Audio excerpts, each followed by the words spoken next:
ये शक्ति जिसके भक्त हुए हैं, ये शक्ति हमारे भीतर में है। इसको समझना चाहिए कि जिस चीज़ की हम इतनी वर्षों से भक्ति करते आए हैं, शायद वो हमारे भीतर में हो सकती है और तभी उसकी हम भक्ति करते हैं कि काश एक दिन हम उसे पहचान पाएं। ये जो शक्ति है हमारे भीतर में, इसको कुंडलिनी कहते हैं। और जो तीन शक्तियाँ हैं, महाकाली, महासरस्वती और महालक्ष्मी, उन्हीं तीन शक्तियों का ये एक प्रतिबिंब है जो कि ईश्वर के द्वारा, ईश्वर की इच्छा की शक्ति है। और ये जो चार्ट है हमारे भीतर, इस चार्ट में दिखाया गया है कि जो सुषुम्ना नाड़ी है, जो रीढ़ की हड्डी है, उसका जो अंतिम स्थान है, वहाँ ये कुंडलिनी की जो शक्ति है, वहाँ ये ठहरी हुई है। अब ये शक्ति हमारे भीतर जब जागरूक हो जाती है, तभी हमारी आत्मा में प्रकाश आता है और उस आत्मा के द्वारा हमारी चेतना बढ़ती है, जब तक कि हमारे सहस्त्रार पे हमारा जो मस्तिष्क है, उसमें उसका पूरी तरह प्रकाश नहीं होता है। जब उसका पूरी तरह प्रकाश हो जाता है तो उस स्थिति को मोक्ष कहा जाता है। इसी मोक्ष से हम ईश्वर को पा लेते हैं। पर ये मोक्ष इस तरह नहीं है कि हमें घर बार छोड़ना होगा या हमें सन्यासी बनना होगा। सहज योग के अनुसार हमें गृहस्थ में ही रहकर, दुनियादारी में ही रहकर ये स्थिति पानी होगी। तो किस तरह ये होता है, यही सहज योग का विषय है। आप देख रहे हैं कि आपके सामने एक चार्ट है और उस चार्ट में तीन नाड़ियाँ दिखाई गई हैं। ये तीन नाड़ियाँ हैं। जो इस साइड की है, ये हमारी इच्छा शक्ति है, जो कि महाकाली की शक्ति है। जो दूसरी साइड में है, ये है महासरस्वती की शक्ति, जो हमारी क्रिया शक्ति है। तो इच्छा शक्ति और क्रिया शक्ति जब बैलेंस में होते हैं, जब बराबर होते हैं, तभी ये जो सुषुम्ना नाड़ी है, इसके द्वारा ये कुंडलिनी चढ़ती है।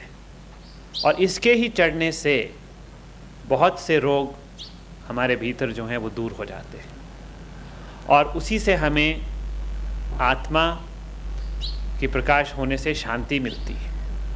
ये शांति इस तरह नहीं कि एक मंत्र का जाप करते जाइए तो उसमें आदमी कुछ देर में स्थिर हो जाता है। वो स्थिरता में चेतना नहीं होती। पर इस ध्यान के मार्ग से आदमी निर्विचार चेतना में होता है, कि चेतना भी होती है और निर्विचार भी होता है। तो दोनों चीज़ें जो हैं वो अवश्य हैं। उसी से हमें आत्म साक्षात होता है। तो अब इसके विषय में बहुत सी चीज़ें हैं, पर जो मुख्य चीज़ है वो ये है कि किस तरह इसका जागरण किया जाए। जैसे हम कहते हैं कि देवी का जागरण है या देवी की भक्ति की जाती है, इसलिए कि ये जागरूक हो। तो कौन इसे जागरूक कर पाएगा? इसे जागरूक करने के लिए केवल वो शक्ति खुद ही जागरूक कर सकती है। और वही शक्ति आज इस संसार में आए हैं, जो कि श्री माता जी निर्मला देवी हैं। इनके बारे में बहुत कुछ लिखा गया है और बहुत से वर्षों पहले, 14,000 पहले, जो कि ऋषि हुए भुजंदर नाम के, उन्होंने कहा था कि इस युग में एक मनवंतर आएगा जिसमें ये शक्ति होगी कि दूसरों की शक्ति भी उठाएगा। इनके बारे में भृगु समिति में भी लिखा गया है। और अमेरिका में एक बहुत प्रसिद्ध दूरदर्शी हुए जीन डिक्सन, जिन्होंने भी इनके बारे में कहा गया है।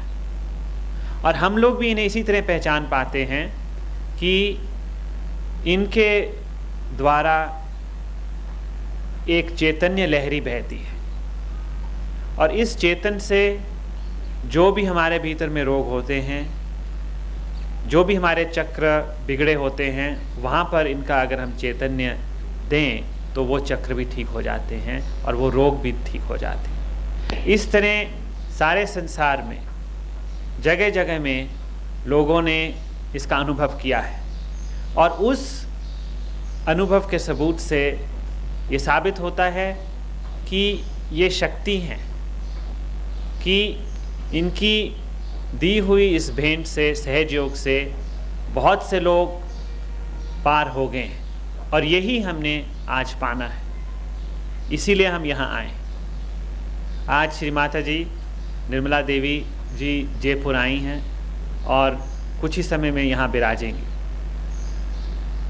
उस देर में हमारे भीतर में एक ऑस्ट्रेलिया से डॉक्टर साहब आए हैं, जिन्होंने बहुत सी बीमारियों का रिसर्च किया है, और उन्होंने बहुत सी बीमारियाँ इस सहयोग के द्वारा, इनके चैतन्य के द्वारा बहुत सी बीमारियाँ ठीक कर दी हैं। और अब इस विषय में वो आपको बताएंगे कि किस तरह कई बीमारियाँ ठीक हो जा सकती हैं, जो कि एक साइकोसोमेटिक हैं, या जिसे कह लीजिए मानसिक हैं, और किस तरह हम अपनी साधना करेंगे, किस तरह हम अपने जीवन में सहज लाएंगे, जिससे ये सहज योग, ये कुंडलिनी की शक्ति हमारे भीतर जागरूक हो और स्थिर हो। तो अभी हम डॉक्टर वॉरेन साहब को बुलाते हैं, जो कि आपको ये समझाएंगे। Doctor Warren, I have just told them that you would explain to them how various psychosomatic diseases are related to Sahaj Yoga and how they are cured. Dr. Ward.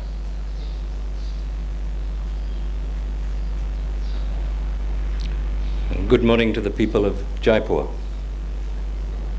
It's rather fulfilling for a doctor who is very, very much involved in his own rather narrow vision of medicine, in his rather narrow view of how we treat human illness, to come to the conclusion that all the causes of so-called disease lie within the subtle system, and that that subtle system can be explained, that the subtle system can be put into action, and that that subtle system can cure all illnesses. Yogi Ji mentioned that we are looking at psychosomatic illnesses. Psycho being illnesses of the left side, illnesses, if you like, of the emotions, to do with that part of us which is the manas shakti. Somatic refers to of the soma, of the body. And so it's, as we call it, ill health in the physical sense of the word. And that is the right side. That relates to the two sides of our being which you people have known for ages and ages as Ida Nadi and Pingala Nadi. Those two nadis have been the modus operandi of our lives for ages and ages. We've been living in extremes of one or the other. And slowly, over our seeking, we've come to the point where we are ready for our ascent through the Sushumna Nadi, through the central channel, ready for our ascent. So all that has to happen is that something has to trigger it. That something is what Sri Mataji is able to do for each one of you, and then you are able to do for others. But what is the cause of disease? It is because we have been living in one extreme or the other, at one level or another of these chakras. The chakra is the cause. The nadis getting blocked is the cause. The imbalances of left side, right side is the cause of all disease. I don't get diabetes just because I eat sugar. In fact, it's very little to do with sugar. I don't get a nervous breakdown just because of some person who's trying to trouble us. I don't get severe muscular dystrophy or some incurable disease unless there is some cause in the subtle body. So we doctors should be looking at the realm of causes, at least. What in fact we are doing is looking principally at the realm of effects. The effect is the disease. The cause lies within the chakra. But the actual cure is beyond the cause.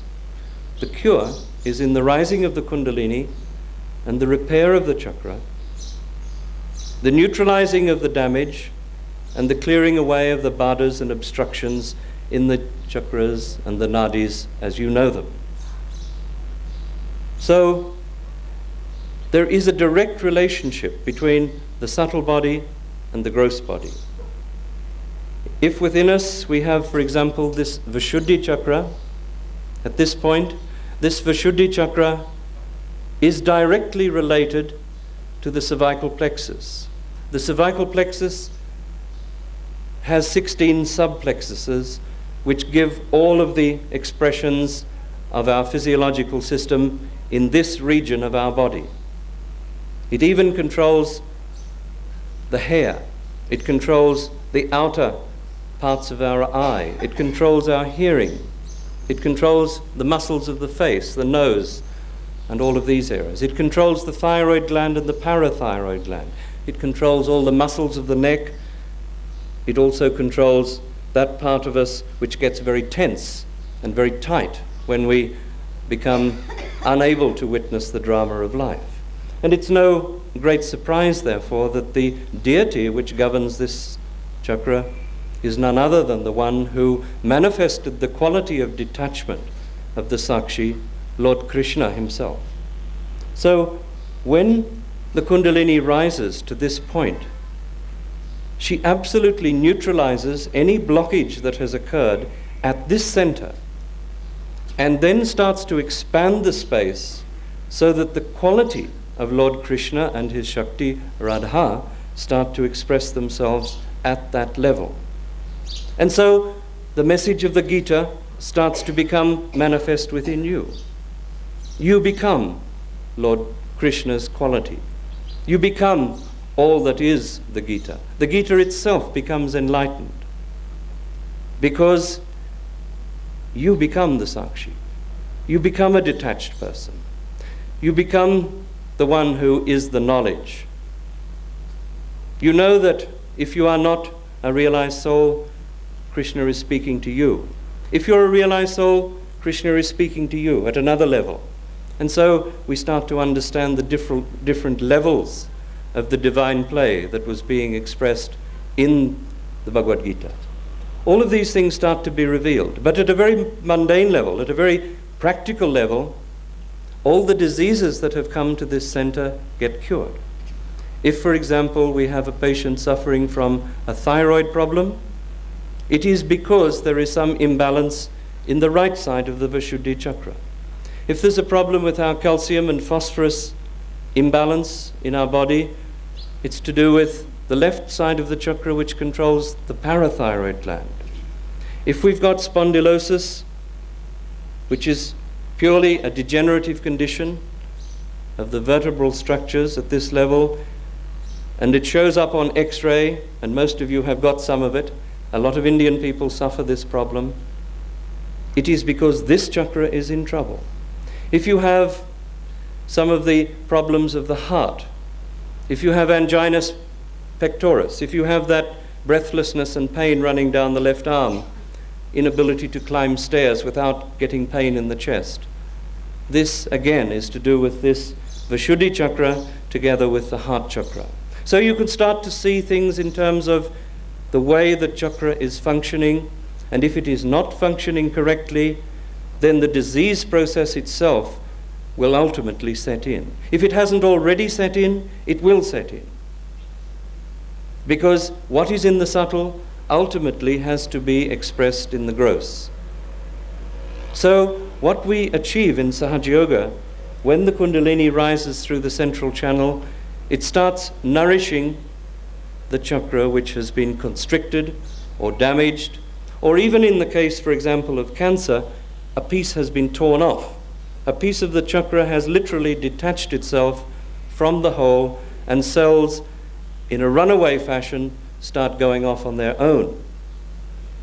Whatever it is, this Kundalini, in rising to that point, starts to supply the center with energy which brings it back into balance. Take a case in point. If we've been living in extremes, if we've been, for example, constantly dominating another person, if we've been using our voice, particularly coming from this chakra, to dominate others, we may develop a thyroid problem. We may develop a thyroid which is either overactive or underactive. Doctors will treat it, we will give it some either medical or naturopathic treatment. But we're only treating the cause. And ultimately, if that person doesn't change the tendency within his life to be a dominating person through his aggressive words and through his manner of dominating others, then nothing is going to be achieved by the doctor. What has to happen is that there has to be an inner transformation of the being. There has to be, at this level, a manifestation of the quality of the divine which was built within you in potential form to be expanded as a divine quality after self-realization. That is the function of the awakening of Kundalini, in the sense of its neutralizing all the problems that we in medical science have to face. So rather than me say, I have to be a better person, I have to be less aggressive, I have to be more sweet in the way in which I speak to people, instead of doing it that way, which has failed, frankly, it has failed, what happens is the Kundalini rises in a spontaneous way, and with its own innate intelligence, knows exactly which chakra to nurture, knows exactly how much energy to release to that center, knows which petal of the chakra to concentrate its energy upon, and so slowly the blockage gets neutralized and normal health is restored. Take my case in point. When I came to Sahaja Yoga, I had had 2 heart attacks, 2 cardiac infarctions. I had hemiparalysis, which is at least a weakness of the muscles on one side of the whole of the body. So the one side was somewhat paralyzed. I had a severe liver problem. I was suffering migraine headaches, and I had sciatica. So I had a rather full book in terms of medical science. But despite that, I knew that when I got my self-realization, this was the truth. I began to feel the vibrations of the unconscious, the Chaitanya. I started to feel on my fingertips this all-pervading power of God, which you people as Hindus know as the Brahma Shakti, the Chaitanya. You know these things. I began to feel it. And when I felt it, I felt a peace inside myself. That was the first thing. I felt a recognition of Sri Mataji as the one who was the answer to humanity's suffering. I felt it because logically I came to that conclusion with my rational brain. If there had been in the Christian tradition a father, God the Father, up to the time of Lord Krishna, then there had been a son, Mahavishnu, as the Lord Jesus Christ, there had to be, quite logically, a mother to give birth to us as realized souls. There had to be somebody who would trigger us into the next stage of awareness, which would lift us out of this human condition with human limitations into the next stage of awareness, which is spiritual. This is why we're here. We are seekers. We are seeking that next evolutionary step. And when we take that next evolutionary step, we enter into the kingdom of God, and we start the process of that final reunion with Almighty God, for which we have been seeking for ages and ages and ages. We have been a Hindu, we've been a Muslim, we've been a Christian, we've been a Jew. We've done and known the teachings of those great incarnations. We've absorbed the essence. And within us, the very brain cells themselves have become thirsty for more experience of our divine nature. And so as seekers, when we meet the truth, when this Atma touches the Paramatma, when this Shiva becomes Sadashiva, when you start to experience all the things which we have all been seeking for, the peace of God starts descending upon you. The Brahma Shakti starts descending, and you begin to feel it as a cool wind on the hands. You start to feel on your fingertips the expression of the different chakras. Each finger relates to a different chakra. This finger is the heart. This finger is the Ajna chakra. This finger is the Manipur chakra. This is the Vashuddhi. This is the Swadhisthana. This is the Muladhara, right at the base. And in the center of the palm is the Sahasrara, the 1,000-petal lotus, the last chakra, the chakra which is now being opened in our awareness. You feel it on your fingertips, and you begin to experience it. Now you have to know the Vidya. You have to understand it. And this is why we're having this workshop, so that you can know more about the Vidya. Sri Mataji has come, and she'll tell you much more about this than ever I can hope to do.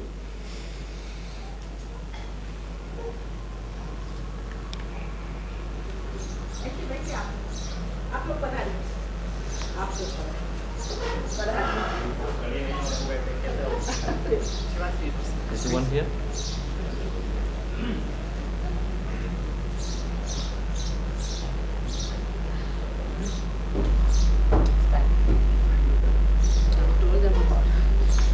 Just gave them a few examples. A few examples of the correlation between the subtle and the gross. Shri Mata जी के बारे में आपको अभी बताया गया था.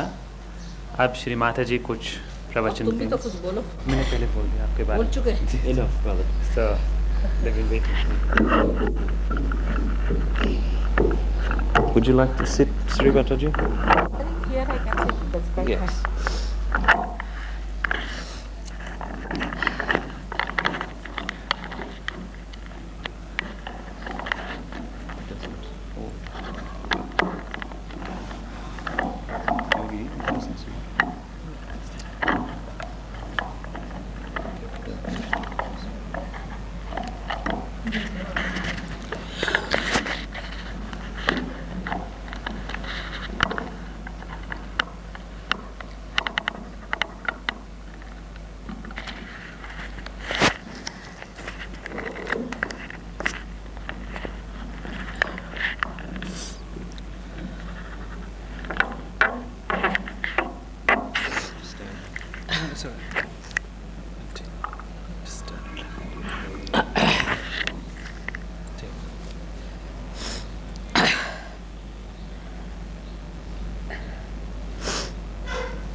जयपुर के सर्वसत्य शोधकों को हमारा प्रणाम.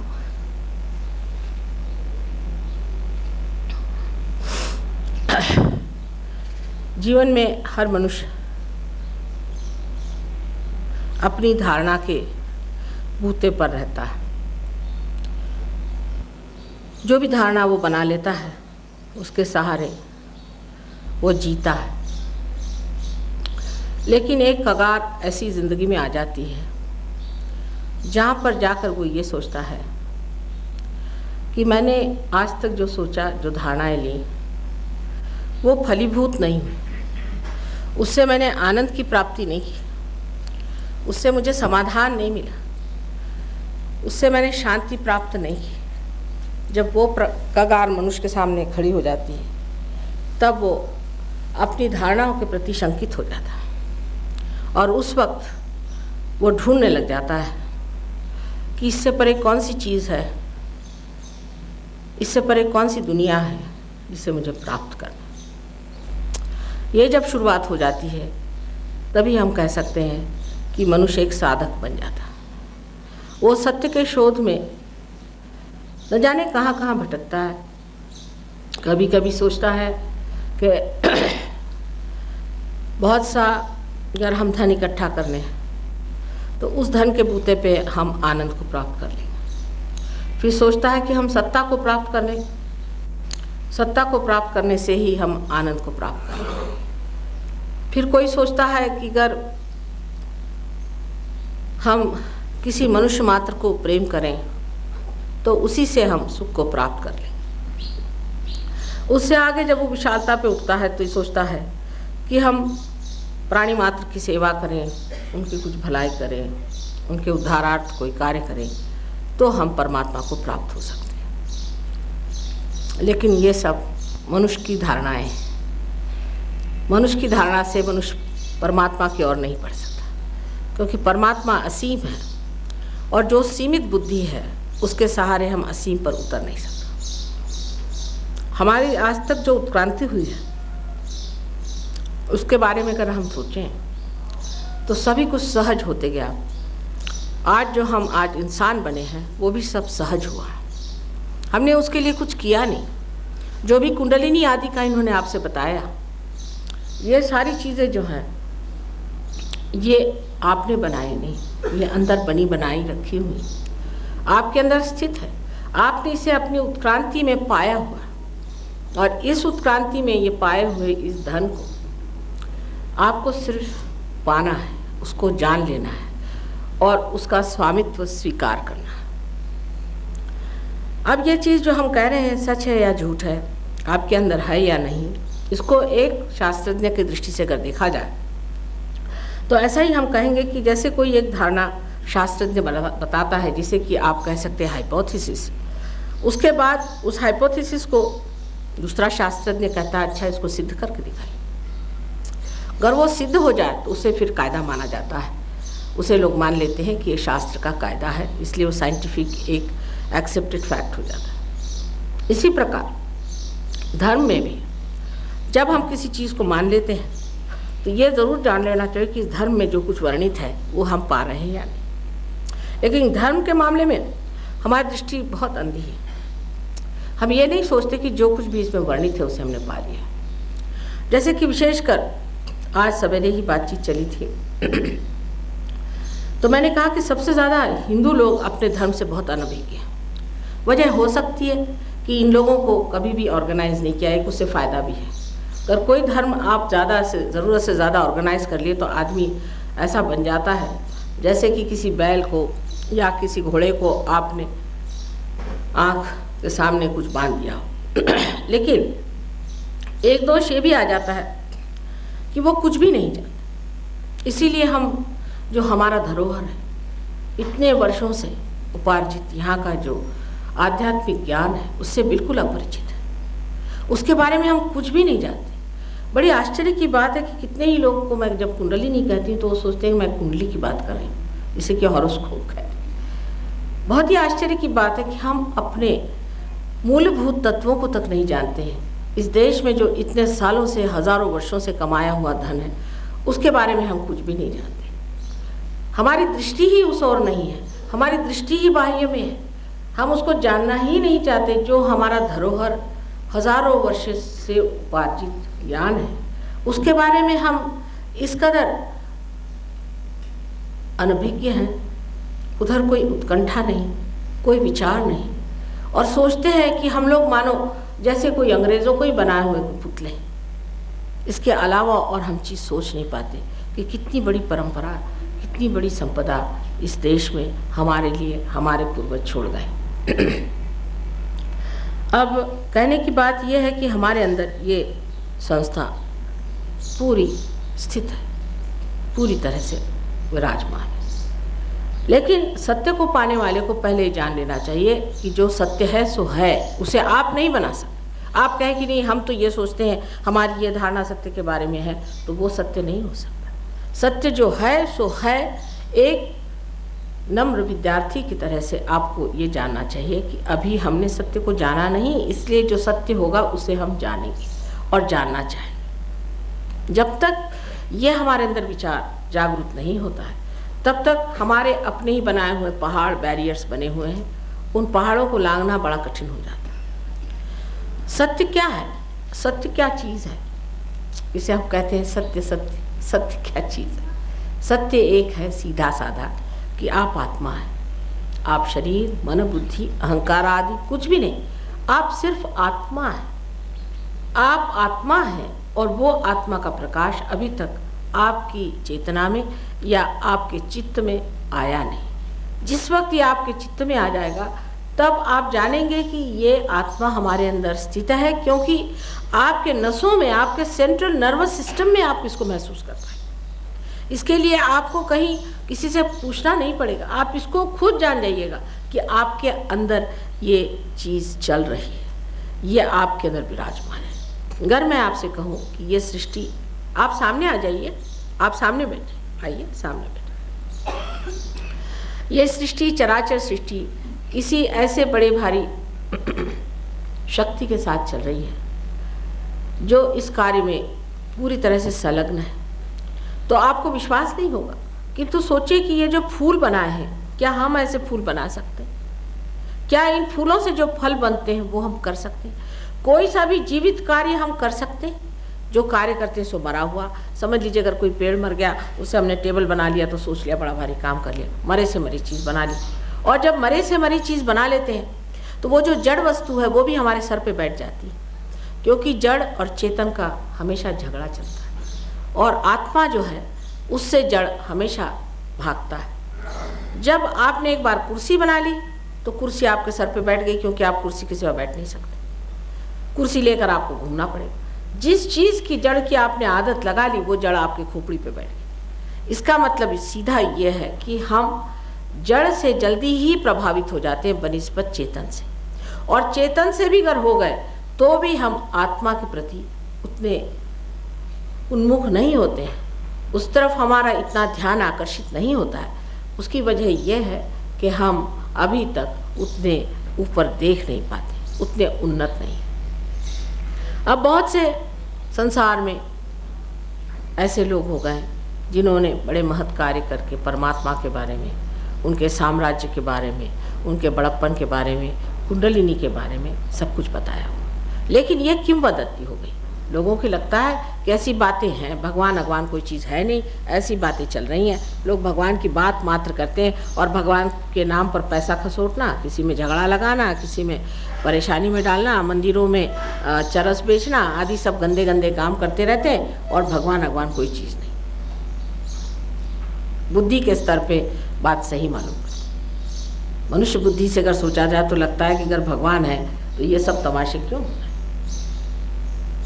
इसी प्रकार एक बार अल्जीरिया में बहुत से लोगों ने ये सोचा कि अगर अब फंडामेंटलिस्ट लोग यहाँ पर आ जाएं तो ये लोग आकर के वही हाल करेंगे जो खोमेनी ने किया हुआ है। इस वजह से वहाँ के बहुत से तरुण लोगों ने ये सोचा कि बेहतर है कि हम लोग कोई कम्युनिज्म को ही प्राप्त करें, उसी का अवलंबन करने से ही हम बच सकते। तो वो लोग कम्युनिस्ट हो गए।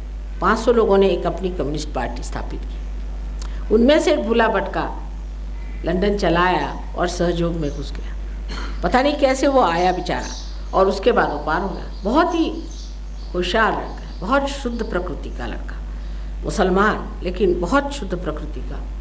जब उसने पाया, उसने जाकर बताया कि नहीं भगवान तो हैं, लेकिन अभी हमने पाया नहीं था। 500 आदमियों को उन्होंने पार करा दिया और सबको प्लेन से लंदन लाए। लेकिन उन लोगों में जो उत्कंठा थी वो बड़ी ज़बरदस्त और गहन सी, बड़ी आंतरिक थी। जब तक इस तरह की आंतरिक इच्छा मनुष्य में सत्य को जानने की न हो, तब तक वो सत्य को प्राप्त करके भी खो सकता है। इसलिए आशा है जयपुर में भी ऐसे लोग बहुत से विराजमान होंगे कि जो इसको अत्यंत आस्था से जानना चाहेंगे कि हम क्या हैं, हम इस संसार में क्यों आए, परमात्मा ने हमें क्यों मानव स्थिति दी और इससे परे हमारी कौन सी स्थिति। इसी को जानना ही सत्य है। जिसने इसे जाना वही सत्य है। बाकी तो आदि शंकराचार्य जी ने कहा ही हुआ है कि एक आत्मा ही, एक ब्रह्म ही सत्य है और बाकी सब ब्रह्म है। अब ब्रह्म की बात जो है वो इस प्रकार है कि अभी जो आप इस चीज़ को जान रहे हैं, समझ लीजिए आप कर जान रहे हैं कि ये इंसान बहुत अच्छा, हो सकता है कि आपको भ्रम हो। इसको सोच रहे हैं कि ये बड़े अच्छे गुरु महाराज जी हैं, हो सकता है कि ये कोई भ्रम हो।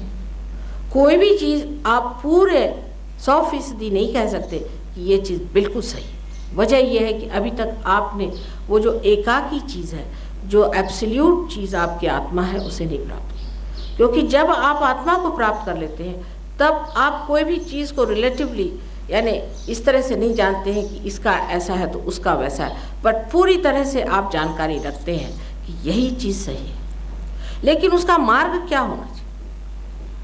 हमारे उत्क्रांति में हमने उसका मार्ग कैसे पाया? जैसे कि एक जानवर है, उससे आप कहिए किसी गंदी गली से चले जाओ तो चला जाएगा। उसको कोई ये प्रश्न नहीं खड़ा होगा कि इसमें बदबू आ रही, इसमें गंदगी है, कुछ है, वो अपना सीधे सीधे चला जाएगा। पर एक इंसान से कहिए तो वो नहीं जा सकता। वजह यह है कि आपकी जो संज्ञा है, आपकी जो सेंट्रल नर्वस सिस्टम है, उस पर आप महसूस करते हैं कि यह गंदगी, यह आपने अपनी उत्क्रांति में पाई हुई चीज़ है। जो चीज़ आपने पाई है वो आपने सेंट्रल नर्वस सिस्टम में पाई है, और इसी प्रकार आत्मा को भी आपको सेंट्रल नर्वस सिस्टम में पाना चाहिए। नहीं तो अपने ही को लोग कहे हम बड़े हैं, हमने पा लिया है, हम पहुँचे हुए हैं, हम पार हैं, इस तरह से अपने कोई सर्टिफिकेट कोई दे दे तो वो मानने की बात है। लेकिन जब कोई चीज़ ऐसी हो जाती तो उसकी शक्तियाँ भी प्राप्त होनी चाहिए। माने ये कि अगर कोई कहे कि मैं गवर्नर हूँ तो उसके पास अपनी शक्ति होती है गवर्नरशिप की। इसी प्रकार जब अपनी आत्मा को आप प्राप्त होते हैं तो उस आत्मा की शक्ति को आप प्राप्त होते हैं। अगर उस शक्ति को आप अपने सेंट्रल नर्वस सिस्टम, फिर मैं कहूँ अगर प्राप्त नहीं कर सकते, सिर्फ दिमागी जमा खर्च है, तो वो शक्ति नहीं। माने सबसे पहले आपको सामूहिक चेतना प्राप्त होती है। सामूहिक चेतना, इसे कि कलेक्टिव कॉन्शियसनेस कहते हैं, जिसमें आप दूसरों के चक्रों को जान सकते हैं और अपने भी चक्रों को जान सकते हैं। क्योंकि सबसे पहले तो आप अपने ही को प्राप्त होते हैं, अपनी आत्मा को प्राप्त होते हैं। इसको कहते हैं सेल्फ रियलाइजेशन, माने अपने सेल्फी को आप जानते हैं कि आपके अंदर क्या दोष है। दूसरी चीज़ है आप अपने उंगलियों के इशारों पर जान सकते हैं कि दूसरों में क्या दोष है। यही सामूहिक चेतना का अपने सेंट्रल नर्वस सिस्टम पे जागरूक होना, अपने मज्जा तंतुओं पे जागरूक होना ही आत्म साक्षात्कार है। जबानी जमा खर्च नहीं है, तर्क वितर्क नहीं है, शब्द जाल नहीं है। किसी का कुछ कह देना कि तुम ये योगानंद हो गए, भोगानंद हो गए, उससे नहीं होता है। कोई सर्टिफिकेट से नहीं होता। ये अंतर योग है, ये क्रिया जीवंत क्रिया है, जीवंत शक्ति की क्रिया है, जो जीवंत मनुष्य में होती है और जो उसमें पूरी तरह से का उसका प्रत्यय देती है, उसका प्रमाण देती है। किंतु हम लोग कोई भी बाह्य चीज़ों में पहले लिपट जाते हैं। ये एक अंदर से होने वाली घटना है। अब जैसे बहुत से लोग हैं कहते हैं कि गेरुआ वस्त्र पहनना चाहिए, गेरुआ वस्त्र पहनने से आप सन्यासी हो जाए।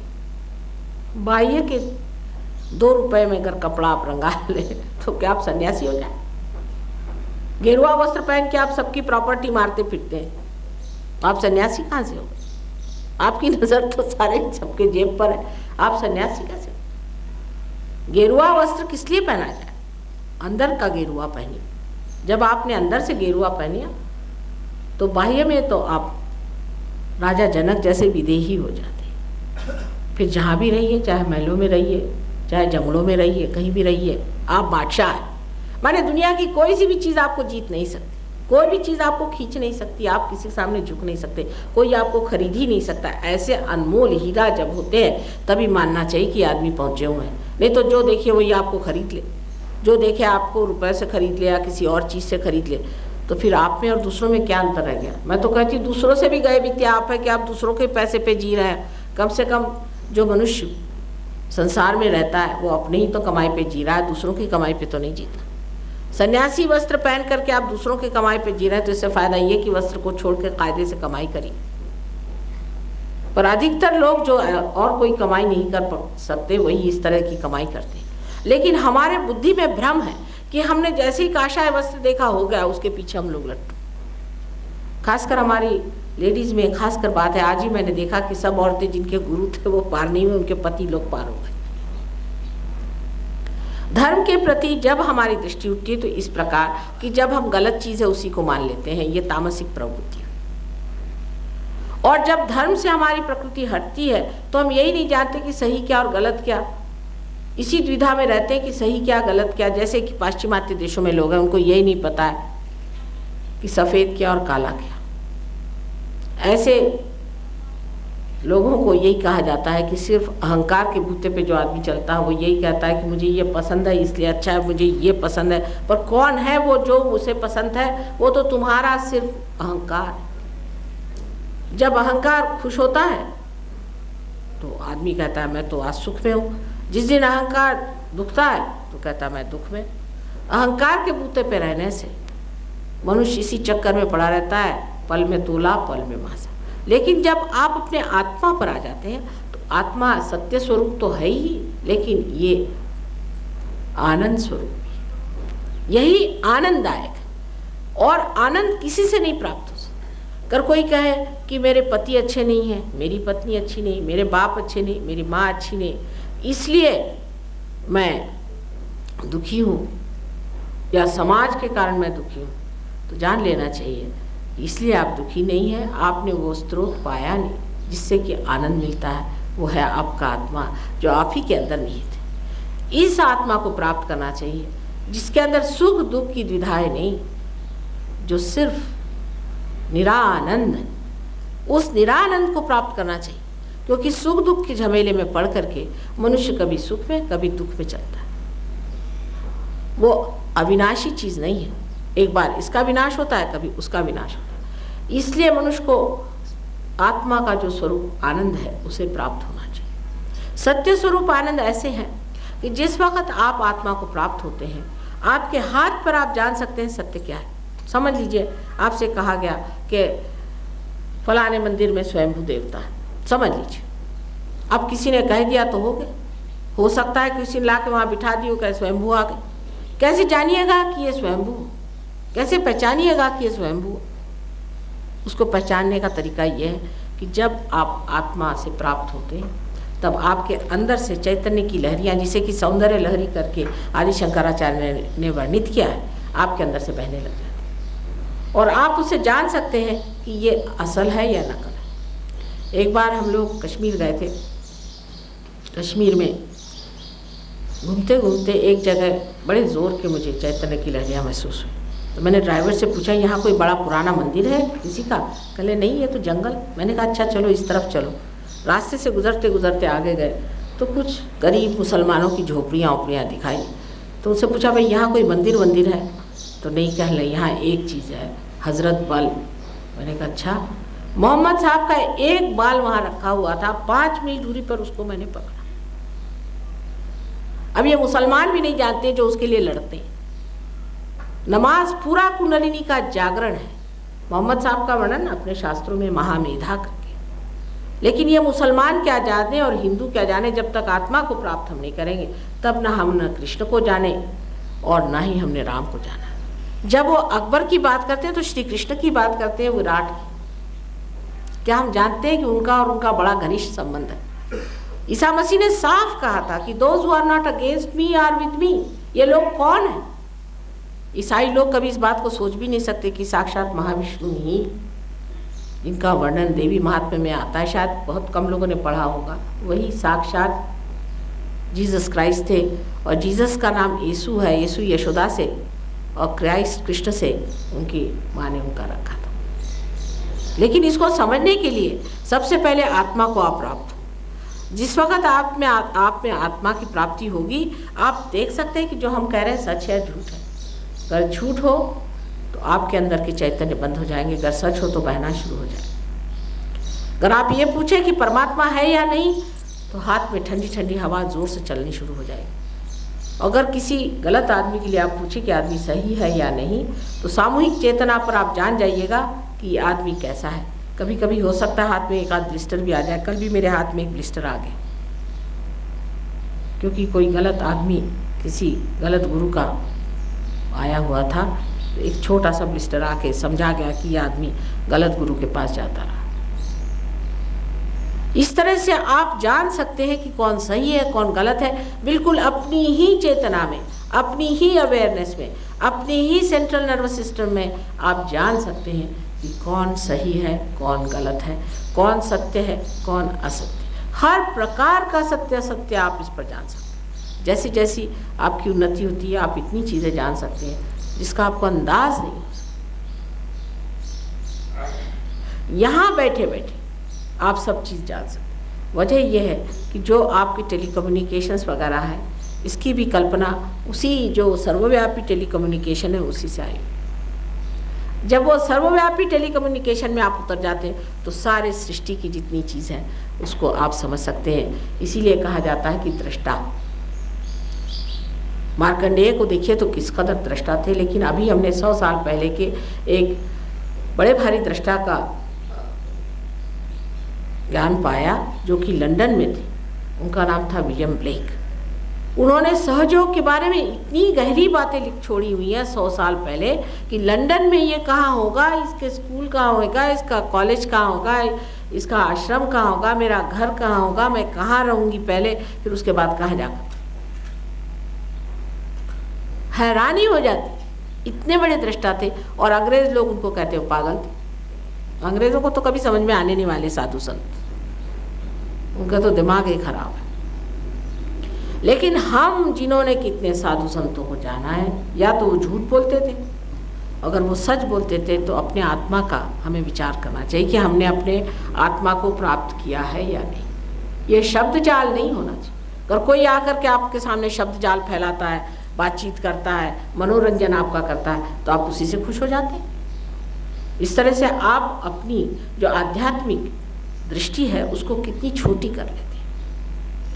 आध्यात्मिक दृष्टि वहाँ तक रखनी चाहिए जहाँ तक आत्मा का स्थान है। जब तक हमने आत्मा को प्राप्त किया नहीं तब तक हमारी आध्यात्मिक तृष्णा कभी भी तृप्त नहीं हो सकती। इसके लिए आपके रीढ़ की हड्डी के सबसे नीचे के हिस्से में, जिसे हम लोग सेक्रम बोन कहते हैं, उसके अंदर त्रिकोणाकार अस्थि में कुंडलिनी नाम की शक्ति। ये शक्ति 3.5 वलय में है, कुंडलों में है, इसलिए से कुंडलिनी कहते हैं।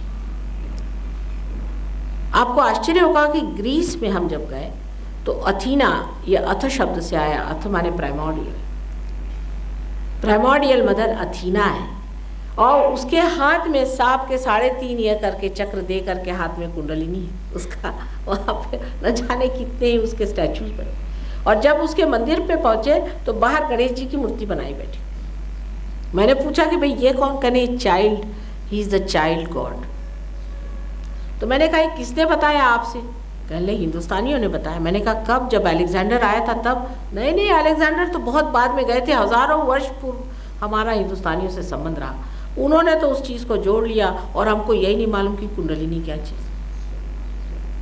इतना ही नहीं, आपको आश्चर्य होगा कि उसकी जो सीढ़ियाँ हैं वो भी उन्होंने कहा ये 3.5 है। मैंने कहा क्यों? कहले अथीना की जो शक्ति है वो 3.5 राउंड्स में है, और अगर इस राउंड्स को आप पूरा करेगा तो ये सारी पृथ्वी पर चली जाएगी।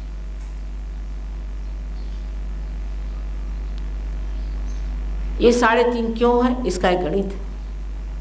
इस गणित के वजह से 3.5 है। हमें इसे हम लोग कहते हैं महाकाली, महालक्ष्मी, महासरस्वती और आदि शक्ति की अर्धमात्रा।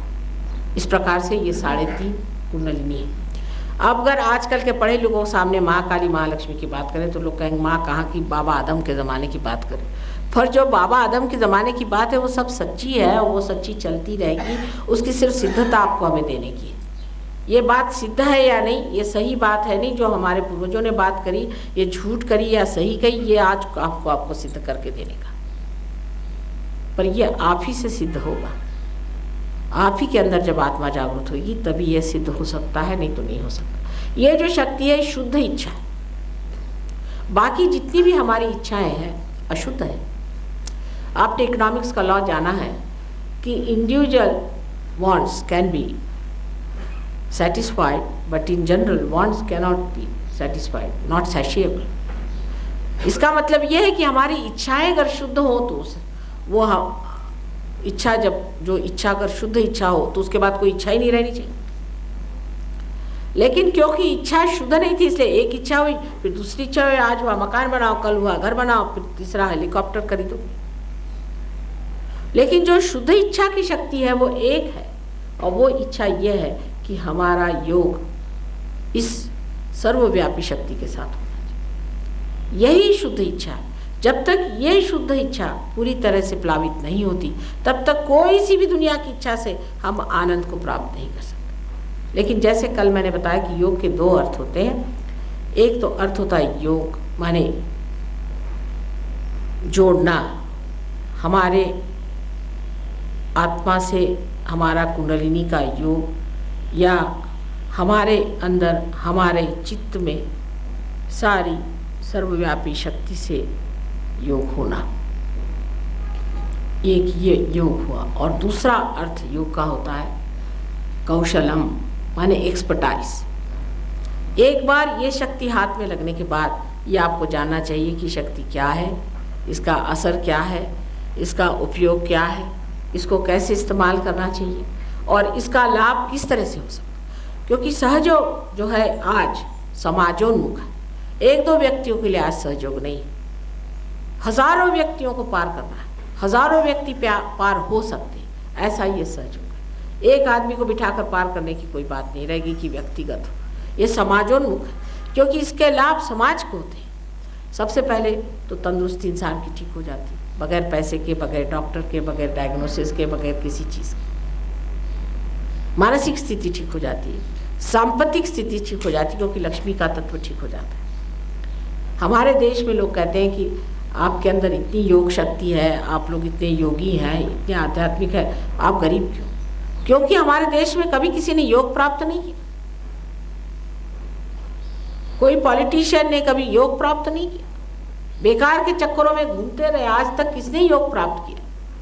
जब अपने देश में योग की प्राप्ति होगी तो श्री कृष्ण ने साफ कहा है कि योगक्षेम वहाम्यम, पहले योग को प्राप्त करो।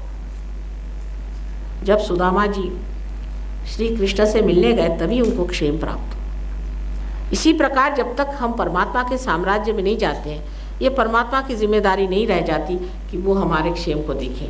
अभी तो आप जिनके राज्य में बैठे ये उनकी जिम्मेदारी है। जिस वक्त आप परमात्मा के साम्राज्य में उतरेंगे तब वो परमात्मा की जिम्मेदारी हो जाती कि वो आपको क्षेम प्रदान करते हैं। इसका मतलब ये नहीं कि आप पे रुपया बरसाते हैं, वो तो बहुत ही गलत चीज़ हो जाएगी। लेकिन ऐसी स्थिति आप प्राप्त करते हैं कि समाधान में आप इतना प्राप्त होते हैं कि किसी तरह से आपको कोई चीज़ की दिक्कत नहीं रह जाती और अब कोई मांग नहीं, अब कुछ नहीं चाहिए, माँ हम आनंद के सागर में तैर रहे हैं, ऐसा आप कहने लग जाते हैं। इतना ही नहीं, आपके अंदर धर्म जागृत हो जाता है। अगर आपसे मैं कहूँ कि ये ना करो वो ना करो तो आप ज़रूर करेंगे। इंसान की यही खास चीज़ है। अगर कहा जाए कि आप ये नहीं करो तो क्यों ना करो, वो ज़रूर करेंगे। इसलिए बेहतर है आपके अंदर कुंडलिनी जागृत कर दें, आपके अंदर धर्म की जागृति हो जाए और आप स्वयं ही धार्मिक बन जाए। यानी ईसा मसीह को ये नहीं बताना पड़ता था कि तुम गलत काम मत करो, वो स्वयं ही नहीं करते थे। इसी प्रकार आपके अंदर स्वयं ही धर्म जागृत हो जाता है, हमें कुछ कहना नहीं पड़ता। आज का सहयोग यही विशेष है कि किसी भी तरह का क्यों ना हो इंसान, उसकी पहले कुंडलिनी जागृत कर दो। थोड़ा सा टिमटिमाता भी प्रकाश उसके अंदर अगर घूमने लग जाए तो देखेगा मेरे अंदर क्या गड़बड़ी, उसी को उसका गुरु बना दो, वो अपने को ठीक करता है, जिससे मुझसे झगड़ा ना हो। वो खुद ही जानेगा कि ये दोष मेरे अंदर है, खुद ही ठीक करेगा अपने को।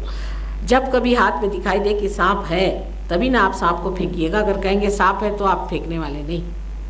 इसलिए थोड़ा सा न क्यों प्रकाश इंसान के अंदर अगर हो जाए तो देखने लग जाता कि प्रकाश कोई चीज़ है और इससे परे कोई ब्रह्म शक्ति है। जब उसे वो जानने लग जाता है तो अपने आप ऐसी चीज़ें जिसे वो पहले गलत नहीं समझता एकदम से ही फेंक देता है। ये चीज़ घटित होनी चाहिए। जब तक ये चीज़ घटित नहीं होती है, भाषणों से, समझाने से, उपदेशों से कुछ भी चीज़ होने वाली नहीं। आज सहयोग उस स्तर पे है जहाँ पर मैं कह सकती हूँ कि बहुत जल्दी इसका असर लोगों को मालूम पड़ेगा। लेकिन दुर्भाग्यवश आज तक मैं जयपुर नहीं आ सकी, और जयपुर आई भी हूँ तो उस सही दिन जिसको कि हम गुड़ी पाड़वा मराठी में कहते हैं, जो शालीवाहन राजा ने हिंदुस्तान में बनाया था, लेकिन वो असल में आप जानते हैं महाराष्ट्र में राज्य करने गए थे और ख़ास उनका वंश जयपुर का था। उसी दिन मैं यहाँ आई और मैं उसी वंश की हूँ। मैं भी राजपूत ही हूँ, लेकिन अब बहुत सालों से, हज़ारों वर्ष से वहाँ रहने की वजह से शालीवाहन के सब वंशज महाराष्ट्रियन हो गए। एक तरह से अच्छा भी है, क्योंकि महाराष्ट्र में जितना कुछ लोग कुंडलिनी के बारे में जानते हैं, सारे हिंदुस्तान में क्या दुनिया में कोई नहीं जानता। वहाँ पर नाथपंथियों ने इतनी मेहनत करके रखी हुई है। मराठी भाषा में कुंडलिनी के बारे में जितना लिखा हुआ है किसी भाषा में लिखा हुआ आप नहीं प्राप्त करिए। हालांकि कबीरदास जी ने काफ़ी लिखा, लेकिन कोई पढ़ता थोड़ी है। वो तो अखंड पाठ होता है, उसमें चलते रहता है अपना अखंड पाठ। एक आया उसने उंगली रखी, भाई तू अब पढ़, फिर वो आया उसने उंगली रखी, बस ये कि अखंड पाठ चलता रहे। उसके अंदर क्या है कोई सोचता नहीं। नानक ने लिखा है कि कहे नानक बिना आपा चिन्हे मिटे न भ्रम की काई, गा रहे भ्रम की काई मिटे न भ्रम की काई। भाई जो दवा लिख के गए वो लो, दवा जो दी है वही प्रिस्क्रिप्शन लेकर के घूमोगे तो फायदा क्या होगा कि वही प्रिस्क्रिप्शन कर रहे कि मिटे न भ्रम की काई। लेकिन लेगा कौन, करेगा कौन? सबने कह दिया है कि अपना आत्म साक्षात्कार प्राप्त हो। जो हम हिंदू बनते हैं, इनके जो प्रवर्तक आदि शंकराचार्य, उन्होंने हर बार यही कहा है कि न योगे न सांख्य ने, सब बेकार चीजें छोड़ो, पहले आत्मा को प्राप्त करो, माँ की कृपा से ही ये होता। लेकिन उनको लोग कहाँ मानते, पता नहीं कौन सा वितंडवाद करते बैठे हुए हैं, पता नहीं कौन सी चीज शुरू की है। जो सारे इसका मूलभूत तत्व है वो अब हिंदू धर्म में होते हुए भी हिंदू धर्म को एक अजीब तरह का झगड़े का माध्यम बना लिया, जो कि सारी दुनिया की शांति का माध्यम हो सकता है। सारी दुनिया को जो सुख और सारी दुनिया का जो मार्गदर्शन कर सकता है, उसको एक तलवार बना के घुमा रहे हैं, जो कि सारी दुनिया की ढाल हो सकती है। बड़ा मुझे आश्चर्य होता है कि हो क्या रहा है। इसके मूलभूत तत्व को तो आपके बड़े बड़े लीडरों से बात करने पर आश्चर्य होता है कि इनको तो मालूम ही नहीं है कि सारे इसका मूलभूत तत्व है आत्मा को प्राप्त करना और कुंडलिनी का जागरण। इतने स्पष्ट रूप से किसी भी धर्म पुस्तकों में नहीं लिखा गया जितने अपने शास्त्रों में लिखा गया। और जगह लिखा है, जैसे बाइबल में बहुत जगह लिखा है कि इसको ट्री ऑफ लाइफ कहा गया है, I will appear before you like tongues of flames कहा गया है, बहुत कुछ बातें कही है। लेकिन साफ एक एक सिलसिले से बात जितनी मार्कंडेय ने कही, आदि शंकराचार्य ने कही, या कबीरदास जी, नानक जी ने कही, उतनी किसी ने नहीं कही। लेकिन उधर किसका चित्त है? हमारा तो चित्त ऐसी जगह ही जाता है जहाँ जाना नहीं चाहिए। क्योंकि इन लोग का, जैसे मैंने बताया, सारा जो कुछ भी हुआ है ये बाह्य का है। जैसे कि एक पेड़ बढ़ जाता है और उसके वृक्ष के इतने बढ़ने पर भी जब उसकी जड़ें अंदर उतरती नहीं तो उसको गिरने की आशंका हो जाती है। इसी शौक में आपका सारा वेस्टर्न वर्ल्ड आज बैठा हुआ। लेकिन हिंदुस्तान में इसकी जड़ें हैं, इसका सारा धरोहर हिंदुस्तान में है। इसे आप प्राप्त करें, आप इसके अधिकारी। इस भारत भूमि पर जन्म लेने के लिए अनेक आपने पुण्य कर्म किए, उसके सिवा आप इस धरती पर जन्म नहीं ले सकते। और आपने किया क्या है इस देश के लिए, इसकी जो इतनी बड़ी चीज़ है उसको पाया नहीं, उसको जाना नहीं। उसको जानना चाहिए, उसको प्राप्त करना चाहिए। एक क्षण में ये कार्य हो सकता है और इसलिए मैं आपके पास आई हुई हूँ कि इसे आप प्राप्त करें। सब आप ही का है। आपकी कुंडलिनी आपकी माँ है, वही आपकी जन्मदात्री है। आपके आत्मा आपके अंदर है जो कि परमात्मा का प्रकाश है। ये सब आप ही का धन आपको प्राप्त करना है, हमारा इसमें कोई लेना देना नहीं। आशा है फिर बार बार मेरा आना होगा जयपुर। यहाँ पर बहुत लोग मैंने देखे कि आस्था पूर्वक परमात्मा को पहचानते हैं और ये कार्य और भी आगे बढ़ेगा। आज भी अगर कोई प्रश्न हो तो पूछिए, अच्छा रहेगा। थोड़ा बहुत प्रश्न पूछ लें और उसके बाद इसका हम कार्यक्रम करेंगे कि जिससे सब लोग प्राप्त करें उस आत्मा को जिसकी बातचीत हुई है। आपने बताया कि आत्मा को प्राप्त करना चाहिए, लेकिन आपने तरीका नहीं बताया कि आत्मा को। हाँ, आप तो पक्के साधक हैं, वही तो करने वाले हैं। ठीक है, इन्होंने पहले ही ये सवाल पूछ लिया, बड़ा अच्छा हुआ। ये रियल साधक की पहचान कि वो ये चाहते हैं कि आत्मा की क्रिया पहले बताइए। माँ मुझे भूख लगी, मुझे खाने को दो, बस ये असल चीज़ है। बहुत अच्छी खुशी की बात है। आपने बताया है, ये क्या फिजिकल एग्जिस्टेंस है वास्तव में अंदर, या हमारी एक कल्पना है ऐसी चीज? नहीं, वास्तविक बेटा, वास्तविक फिजिकल मेंटल इमोशन वास्तविक शक्ति है। माने शक्ति के पुंज है, शक्ति के पुंज है। स्थूल रूप है कोई? स्थूल भी रूप है। स्थूल रूप है कि उस जगह में आपकी, जिस जगह आपका चक्र खराब हो जाएगा, आप देखिएगा कि आपके जो पीठ के मनके हैं वो बाहर निकल आए। स्थूल रूप से भी असर करती है, पर शक्ति के पुंज है, वो शक्ति के पुंज है। 3.5 जो हाँ, ये कहाँ कौन सी जगह है? कहाँ? 3.5 जैसे ही बता रहे हैं, हाँ, तो ये कौन सी जगह, कौन सी हड्डी के पास है? वही तो मैं बता रही हूँ, सेक्रम बोन के अंदर त्रिकोणाकार अस्थि जो है उसके अंदर है। ये देखिए नीचे में, यहाँ पर जो नीचे रीढ़ की हड्डी के नीचे में एक त्रिकोणाकार अस्थि है, उसके अंदर। के अंदर है? जी हाँ, उसके अंदर ये शक्ति है। जिसमें ये रहता है, ये मेरुदंड के नीचे। अंदर? हाँ, मेरुदंड के नीचे ये शक्ति है, पर मेरुदंड वहाँ भी है। मेरुदंड की वो दुम है, समझ लीजिए। यहाँ एनस और ये मिलता है ये? नहीं, उससे ऊपर त्रिकोणाकार अस्थि ऊपर से, उसके ऊपर है। कुंडली जागरण से पहले नाड़ी शोधन जरूरी है? नहीं, कोई जरूरत, कोई जरूरत कुंडली जागरण के लिए शक्तिपात की जरूरत नहीं, बिल्कुल नहीं। ये शक्तिपात एक नई बीमारी निकल आई है, बिल्कुल जरूरत नहीं। ये तो मैं बहुत ही घबरा गई इसको सुन करके। मैंने अभी, आप बैठ जाए, इनकी बात बता दें भैया, ये शक्तिपात की बात जरूर समझा देंगे। मैं तो माँ हूँ ना, मुझे बड़ी घबराहट होती है। वहाँ पर एक साहब आए, वो मुझे कहने लगे कि अरुणोदय वरुणोदय क्या क्या बताने लग गए। मैंने कहा ये कहाँ से आया भाई? तो कहने लगे कि वो फलाने हैं, उन्होंने किताब लिखी थी कि उसमें शक्तिपात होना चाहिए। मैंने कहा देखो, तुम जाति के ब्राह्मण हो, जाति के ब्राह्मण थे, तुमको एक बात समझनी चाहिए कि जो भी ज्ञान है वो भी उत्क्रांति में पाया गया, उसकी भी परंपरा होनी चाहिए। ये कहीं बीच में से ही एक आप निकालिए, जैसे रजनीश ने नियो संन्यास निकाला, किसी ने कुछ और टूम निकाल दी, इन्होंने एक तीसरी निकाली। इस तरह से आप कोई चीज़ नई नहीं निकाल सकते। अगर पेड़ में अगर फूल लगने हैं तो वो कायदे से पहले मूल से ऊपर आते हैं, तब उसमें फूल रखते हैं, जो जीवंत चीज़ है। लेकिन ये तो आप इधर से एक उठा के लाते हैं, शक्तिपात करते हैं, कहीं हाथ में ये लेकर, ये सब कहीं शास्त्रों में वर्णित नहीं है। ऐसी चीज़ हमको माननी नहीं चाहिए। पर ये अपील करती है इंटेलेक्चुअल्स को, क्योंकि कोई नयापन लेके आती है। नयापन तो होता ही है, आज सहयोग भी एक नयापन लिए है, लेकिन इसका आधार है, साधार होनी चाहिए। जब तक इसका आधार नहीं, इसका कोई अर्थ नहीं लगता।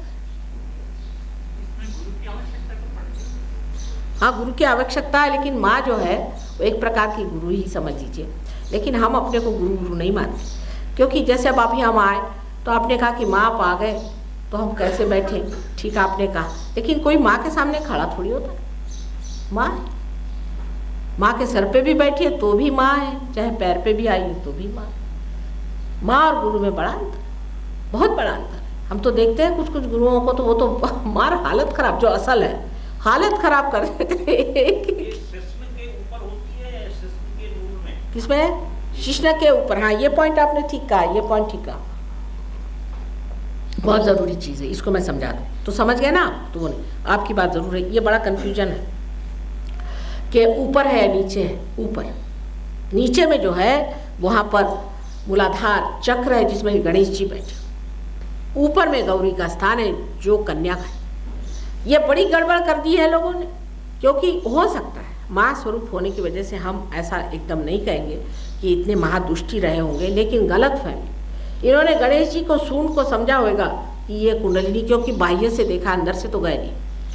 लेकिन ये तो शुद्ध विद्या है, शुद्ध कन्या जो गौरी जी है बैठी हुई, और उसके नीचे गणेश जी अपनी माँ की रक्षा के लिए बैठे। लेकिन तांत्रिक लोगों ने इसको शिष्ण से बना दिया।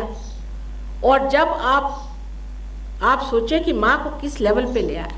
आप सोचिए, आप हिंदुस्तानी हैं, ये तो फ्रॉइड की थियरी हो गई। माँ को इस लेवल पे ले आए और तब ये धंधे करते हैं, क्योंकि व्यभिचार है। व्यभिचार करने से देवी उठ जाएगी और चाहे जो करो।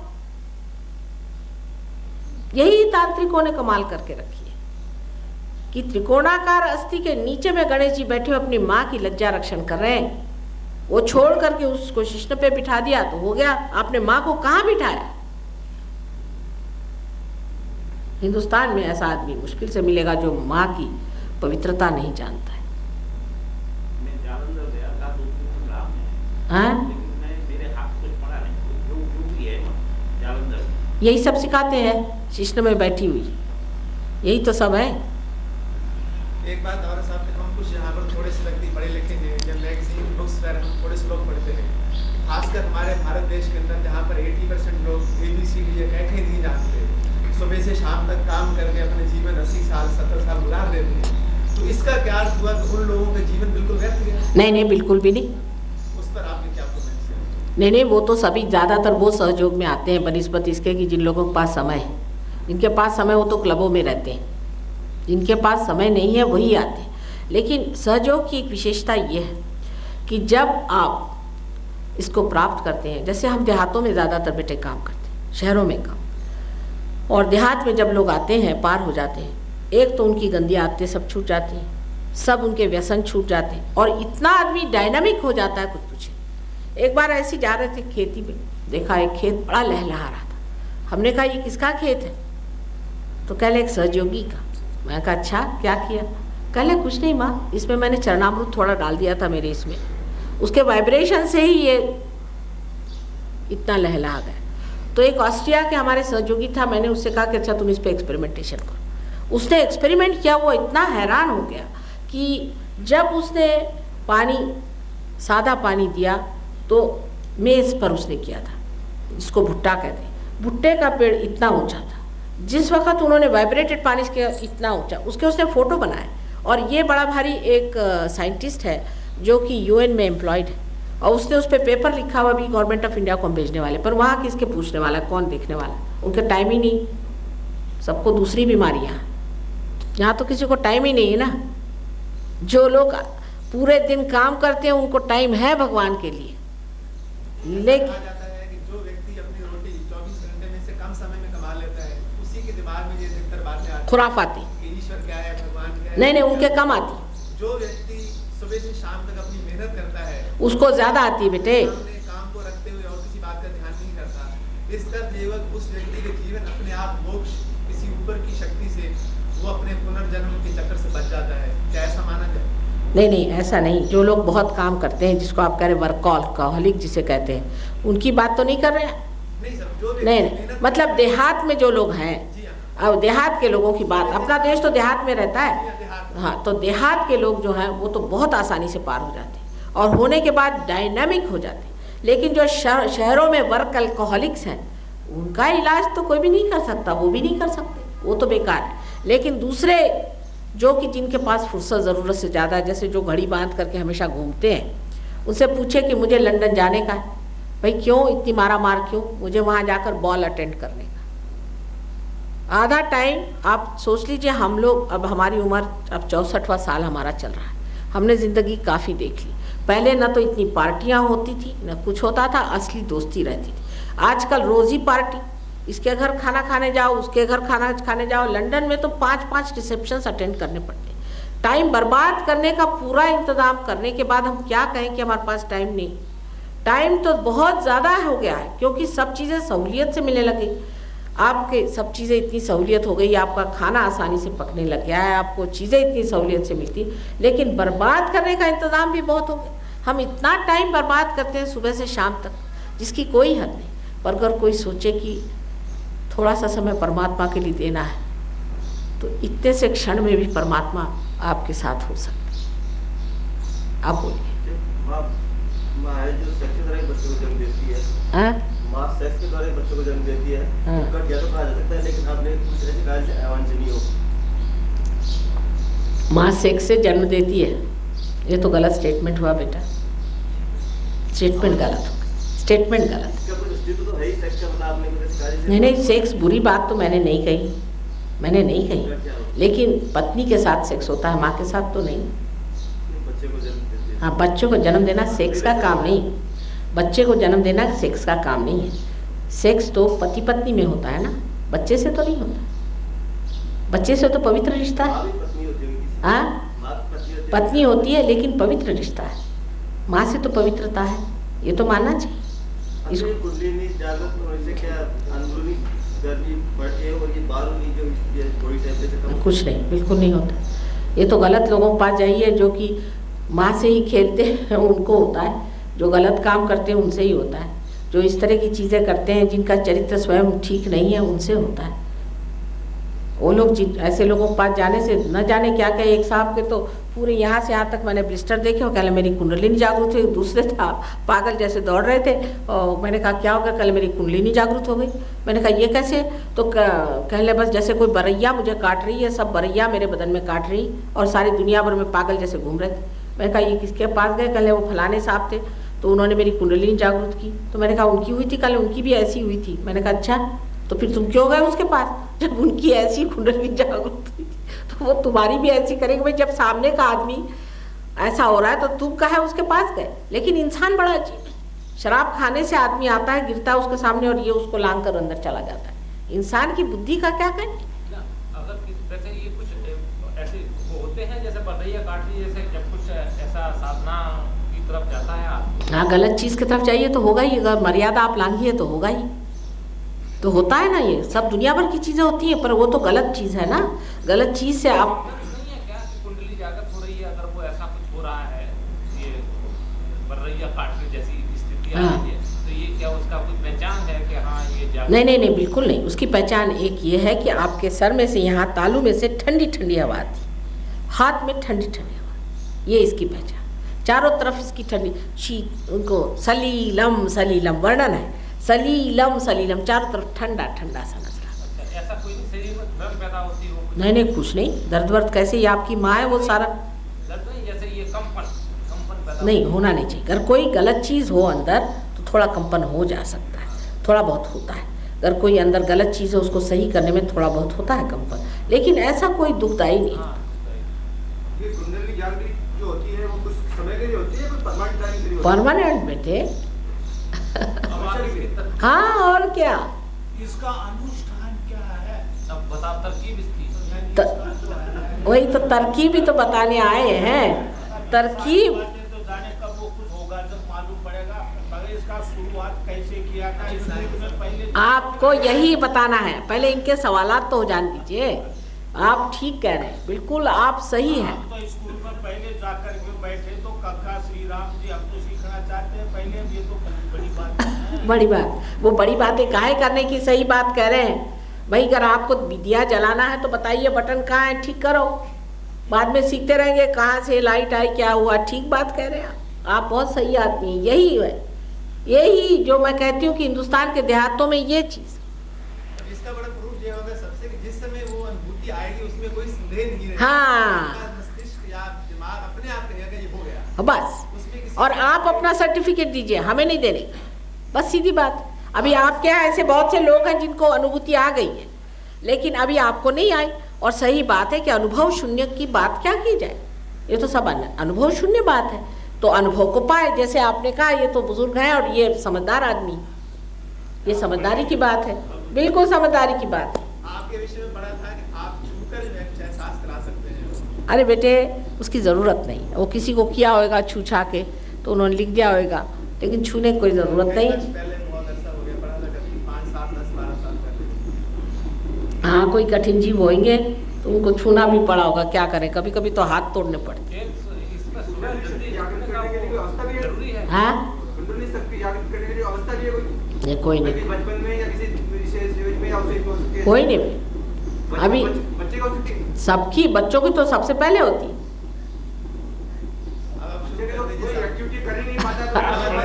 अच्छा अब ये साहब एक और कह रहे हैं, कुछ नहीं तो इनकी बात ये ना कि जिस वक्त जागृति शुरू होगी तब आप ढूंढेंगे और कोई सवाल ये नहीं पूछा वो नहीं पूछा, इसलिए पहले आपको सेटिस्फाइड कर दें। हाँ फरमाइए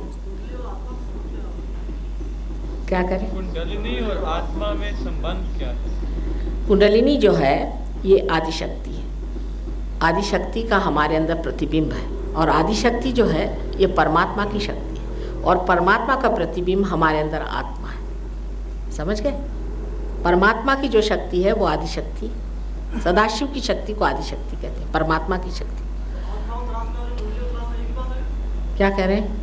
आत्मा की तलाश और कुंडलिनी की तलाश एक ही बात है? कुंडलिनी की तलाश क्या करने की, उसकी जागृति करने की, और वही खोज के आपकी आत्मा ला करके आपके अंदर जागृत कर देती।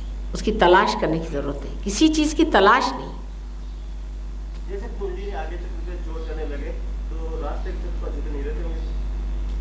कुंडलिनी जब कुंडली आगे चलते चोट करने लगे हाँ तो रास्ते पे तो अछूते नहीं रास्ते के कुंडलनी आज्ञा चक्र पे चोट करने लगे तो जो रास्ते के चक्र हैं वो अछूते नहीं रहते होंगे। सब खोलने पड़ते हैं। आगे अगर आपका पकड़ा है तो उसको खोलेंगे, देखते हैं कहाँ है कुंडलिनी। सब खोलने का काम तो करने का है, वही तो काम है। चक्र में पहुंच हो जाए तो मतलब रास्ते के चक्र में वो भी हो जाए जो डायरेक्ट आज्ञा चक्र पे पहुंचा जा सकता है। डायरेक्ट आपके सहस्त्रार पे पहुंचाएंगे। आज्ञा चक्र क्या बात? रास्ते के चक्र सक्रिय होंगे तभी तो ऐसा होगा। या रास्ते के चक्र हाँ, रास्ते में जो चक्र है जो 2 सारे उसमें से सबका वो षटचक्र छेदन करती हुई तत्क्षण यहाँ से निकल आएगी। सीधा ही आज्ञा चक्र में पहुंच जाएंगे। नहीं नहीं, यहाँ से निकलेगी साहब तालु से, ब्रह्मरंध्र से। ब्रह्मरंध्र से निकलेगी, तालु को छेदती है, वो षटचक्र भेदन करती है। आज्ञा चक्र पे नहीं रुकती है तो खिड़की है सिर्फ, यहाँ से बाहर निकल आती। अच्छा बेटी बैठो, कुछ तो जानते। हाँ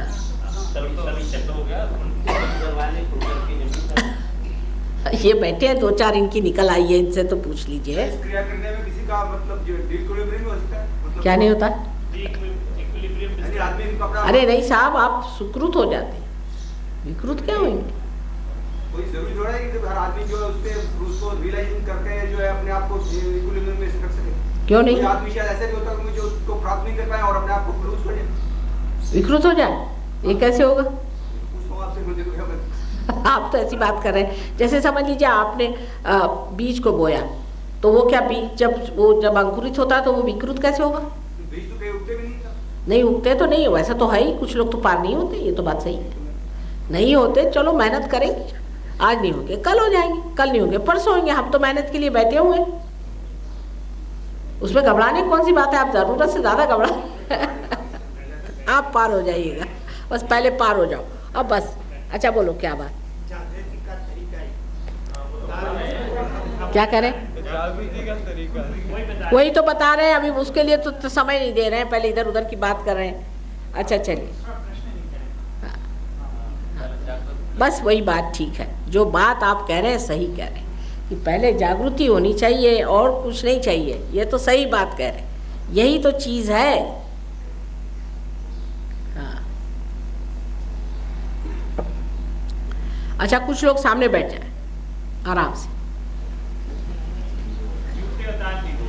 कोई घबराने की चीज नहीं, कोई परेशानी की चीज नहीं, इसमें किसी को कोई तकलीफ नहीं। आप सामने बैठिए, बैठिए इधर, आपको तो जरूर पार कराना है मुझे, बैठिए इधर।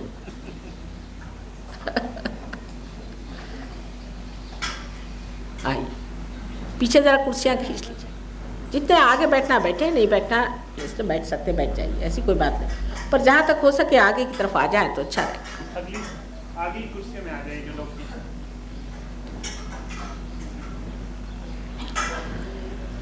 अब जैसे हम कहेंगे वो आप करिए, क्योंकि आप ही अपनी कुंडलिनी जागृत करेंगे, हम तो नहीं करने वाले, सीधा हिसाब। और कैसे करना वो हम समझा देंगे। लेफ्ट हैंड आप हमारे ओर करिए आराम से, अपने गोद में लेफ्ट। हम इसलिए लेफ्ट राइट कहते हैं क्योंकि कोई इसको सीधा हाथ उल्टा हाथ ऐसे कहते हैं, कोई कुछ कहते हैं। हिंदी भाषा में हर प्रोविंस में अलग अलग कहा जाता है, इसलिए हम लेफ्ट और राइट ही कहें, या तो उल्टा हाथ हमारे ओर करें, सीधा इस तरह से। कितना आगे? बस अपने गोद में आराम से सब आराम से प्राप्त हो। सहज का मतलब है आप ही के साथ जन्म हुआ है, सहज, बस ऐसे आराम से। और राइट हैंड जो है इसको हम इस्तेमाल करें, क्योंकि ये जो है ये इच्छा शक्ति है और ये जो है ये क्रिया शक्ति है। इसको हम इस्तेमाल करेंगे और अलग अलग चक्रों पे लगाएंगे। किस प्रकार वो हम आपको दिखाते हैं, बड़ा ही आसान है। सबसे पहले हमारे हृदय पे हम रखेंगे, उसके बाद हम पेट के ऊपर के हिस्से में रखेंगे। ये क्या चक्र मैं बताऊंगी। इसके बाद पेट के नीचे के हिस्से में रखेंगे, उसके बाद फिर वापस पेट के ऊपर के हिस्से में रखेंगे। सब लेफ्ट हैंड साइड पे काम होगा, सब लोग करें मेहरबानी से। अभी अगर नहीं हुआ तो फिर बाद में कहेंगे नहीं हुआ। उसके बाद में हृदय पे रखेंगे, फिर यहाँ पर विशुद्धि चक्र पे इस जगह में सामने से इस तरह से हाथ पकड़ के रखेंगे। उसके बाद माथे पर यहाँ इस तरह से आड़ा यूं पकड़ेंगे, इसको दबाएंगे, पीछे में यहाँ पर ऐसे रखेंगे। उसके बाद सर पे ये जो तलवा है, इसको बराबर तालू स्थान पे रख के दबा के और 7 बार घुमाएंगे, दबा के यूँ ऐसी उंगलियां करके, बस इसके बाद काम हो जाए। घुमाए कैसे? इसको ऐसे रखिए, दबाइए और घुमाइए। ना ना ना ना ना, अपने हाथ को ऐसे ऐसे घुमाइए दबा के, ऐसे यूँ जैसे मैं घुमा रही हूँ, बस यूँ, ठीक है। ये नहीं भी करो तो भी हो जाएगा, आप लोग बड़े साधु संत हैं, कोई ज़रूरत नहीं परेशान होने की। पहले लेफ्ट हैंड मेरी ओर करें और राइट हैंड ज़मीन पर रखें। अब ये मैंने कहा था कि आप योग भूमि में बैठे हो, इसलिए इस माँ का आशीर्वाद देना। लेफ्ट हैंड आपने ज़मीन पर कर दिया। हो सकता है अभी किसी के हाथ में ठंडक आने लग जाए।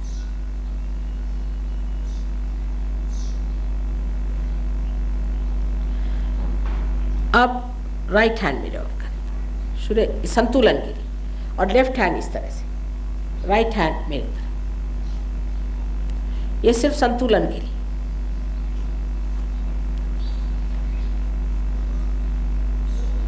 चश्मे भी उतार दीजिए क्योंकि आंख पूरी समय बंद करनी होगी।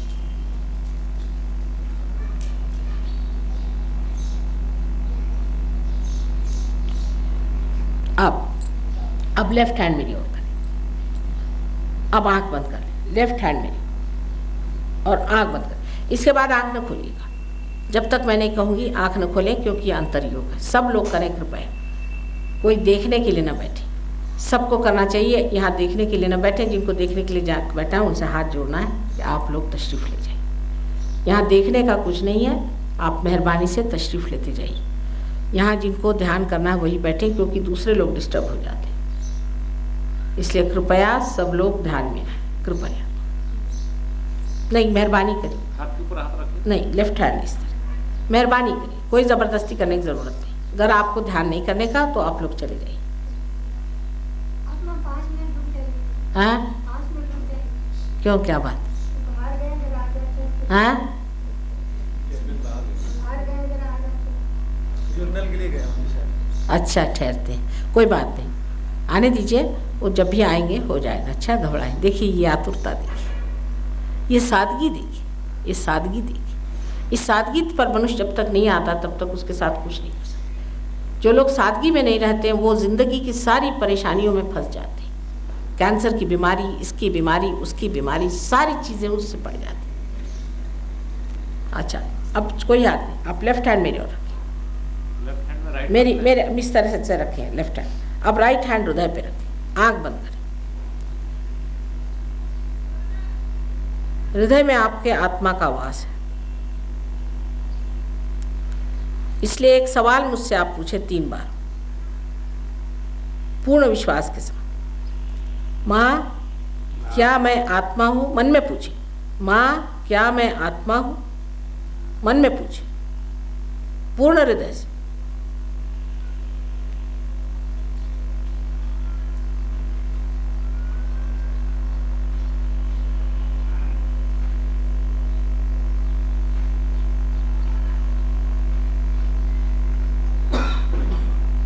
अपने में पूरा विश्वास रखना चाहिए। अब इसी सीधे हाथ को, राइट हैंड को आप लेफ्ट साइड में ही पेट के ऊपर के हिस्से में रखें। ये गुरु तत्व का चक्र है, क्योंकि आप आत्मा हैं, आप अपने गुरु हो जाते हैं। इसलिए दूसरा सवाल इसी सिलसिले में आप पूछिए, माँ क्या मैं स्वयं का गुरु हूँ? ये आप 3 मर्तबा पूछिए। ये बड़े मूलभूत प्रश्न आप मुझसे पूछ रहे हैं। क्या मैं स्वयं का गुरु हूँ? माँ क्या मैं स्वयं का गुरु हूँ?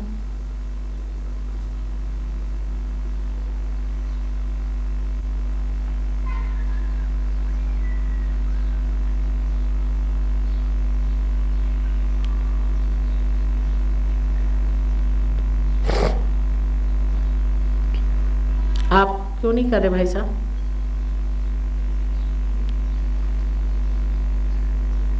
कर लीजिए, फायदा होगा। लेफ्ट हैंड मेरी ओर करिए और राइट हैंड पेट पे रखिए। Left hand side, please. पूछे सवाल 3 बार।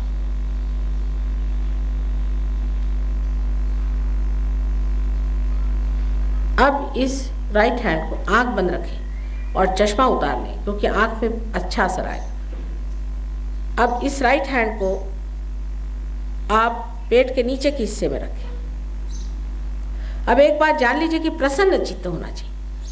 आपको परमात्मा के दरबार में उतरना है, आप प्रसन्न चित्त रहें। भय आशंका आदि सब छोड़ करके आप प्रसन्न चित्त हो करके, और इस जगह आपने जहाँ हाथ रखा है स्वादिष्ठान चक्र है, और इस चक्र से आप शुद्ध विद्या जानते हैं, वो विद्या जिससे कि आप ब्रह्म शक्ति को किस तरह से चालित करना चाहिए उसके बारे में सारा ज्ञान जानते हैं। लेकिन इस शुद्ध विद्या के लिए मैं आपको ज़बरदस्ती नहीं कर सकती हूँ। आपको कहना होगा कि माँ मुझे ये शुद्ध विद्या दीजिए, मैं ज़बरदस्ती नहीं कर सकती। आपकी स्वतंत्रता की पूरी इज्जत मुझे करनी है, इसलिए आप अपनी स्वतंत्रता में ही कहें कि माँ मुझे शुद्ध विद्या दीजिए। 6 मर्तबा कहें। इस चक्र के 6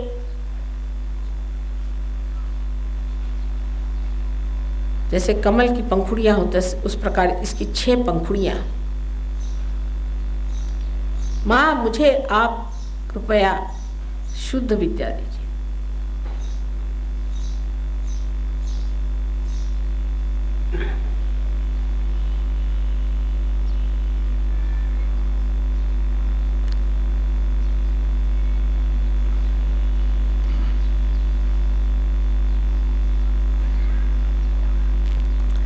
आंख बंद रखें, आंख न खोलें। कृपया आंख बिल्कुल नहीं खोलना चाहिए। अंतर योग है, चित्त अंदर की ओर होना चाहिए। अब ये जो राइट हैंड है इसको आप पेट के ऊपरी हिस्से में फिर से रखें जहां गुरु का चक्र था। मैंने कहा लेफ्ट हैंड साइड में, सब काम लेफ्ट हैंड साइड में हो रहा है। अब अपनी कुंडलिनी को आप दिलासा दीजिए। कुंडलिनी जागरूक हो चुकी, लेकिन उसे दिलासा देना होगा जिससे वो ऊपर चढ़े। इस जगह आप पूरी आत्मविश्वास के साथ कहें कि माँ मैं स्वयं का गुरु हूँ। पूरे विश्वास से कहें, कोई आशंका न रखते हैं। माँ मैं स्वयं का गुरु हूँ।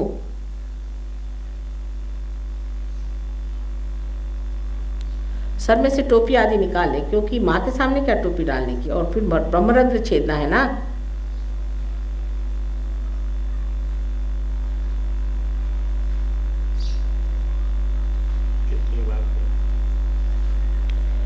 माँ मैं स्वयं का गुरु हूँ 10 बार कही। 10 गुरु तत्व है हमारे अंदर, 10 बार कही।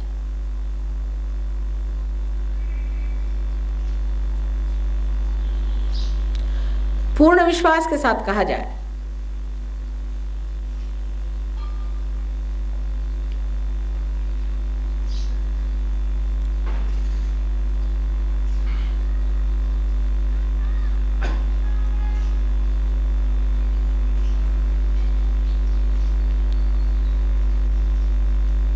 मैं ही स्वयं का गुरु हूँ।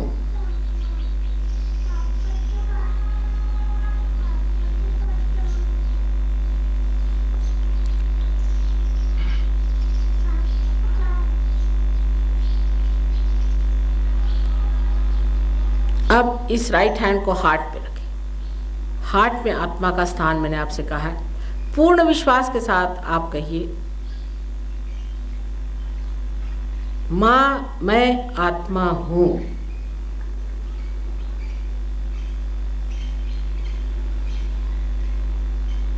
पूर्ण विश्वास के साथ माँ मैं आत्मा हूँ 12 मर्तबा।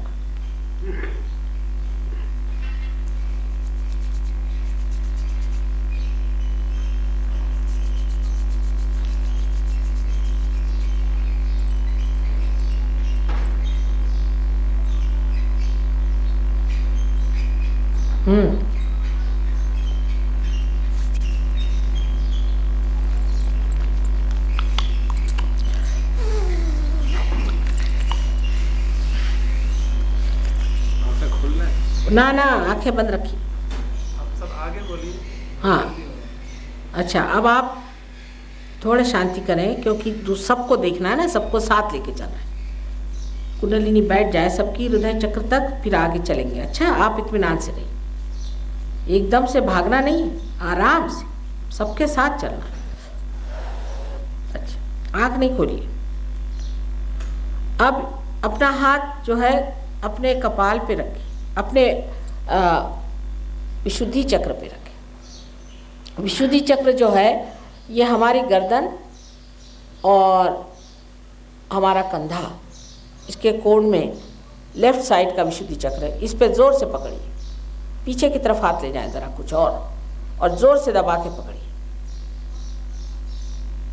ये चक्र हमारा तब पकड़ता है जब हमेशा हम अपने को दोषी समझते हैं, हम पापी हैं, हम पतित हैं, ये हैं। भाई साहब, आप दूसरों को मत देखिए, आप खुद पा लीजिए, खुद पा लीजिए। हाथ इस तरह से रखिए, इधर राइट हैंड इधर रखिए, ना ना लेफ्ट नहीं, राइट हैंड।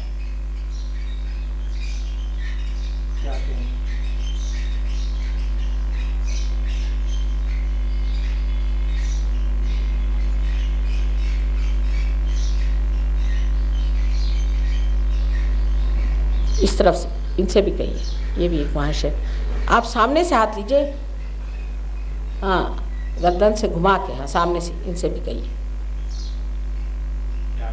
हाँ, यहाँ पर अब आप सब ये कहें कि माँ मैं दोषी नहीं हूँ, मैंने कोई दोष नहीं किया, मैं कोई पतित पापी कुछ नहीं हूँ, मैं आत्मा, शुद्ध आत्मा हूँ। 16 मर्तबा। ये श्री कृष्ण का स्थान है।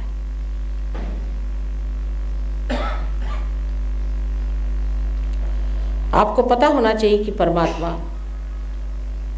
सिर्फ एक प्रेम का स्रोत नहीं, अनुकंपा का स्रोत नहीं है, सबसे बड़ा तो ये क्षमा का स्रोत है। और हम ऐसी कोई गलती नहीं कर सकते जो परमात्मा अपनी शक्ति में क्षमा करके उसे पूरी तरह से नष्ट न कर दे। इसलिए अपने को दोषी समझना बहुत गलत बात है। सो पूरी तरह से कहिए कि माँ मैं बिल्कुल दोषी नहीं, मैंने कोई गलत काम नहीं किया, मैं पतित नहीं हूँ, मैं पापी नहीं हूँ, मैं स्वच्छ आत्मा, शुद्ध आत्मा हूँ मैं। याद रखिए, बहुत ज़रूरी है। लेफ्ट हैंड की उंगलियों में तो जलन मच रही है। वो तो कुछ गड़बड़ से है, कोई हर्ज नहीं, अभी चली जाएगी, थोड़ी देर में चली जाएगी, चली जाए, कोई घबराने की बात। अच्छा, 16 मर्तबा कही।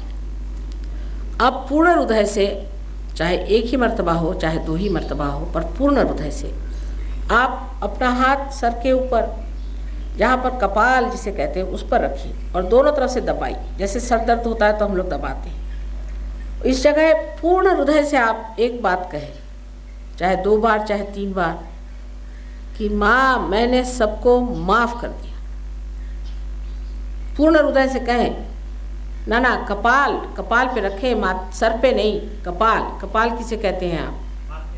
माथा नहीं, क्या कहते हैं? हाँ, फोरहेड पर, वो समझ नहीं पा रहे ना लोग। हाँ, ललाट, ललाट बहुत सुंदर शब्द, मैंने सोचा ज़रा संस्कृत हो जाएगा इसलिए। हाँ, ललाट पे रखें, मैंने सबको माफ़ कर दिया।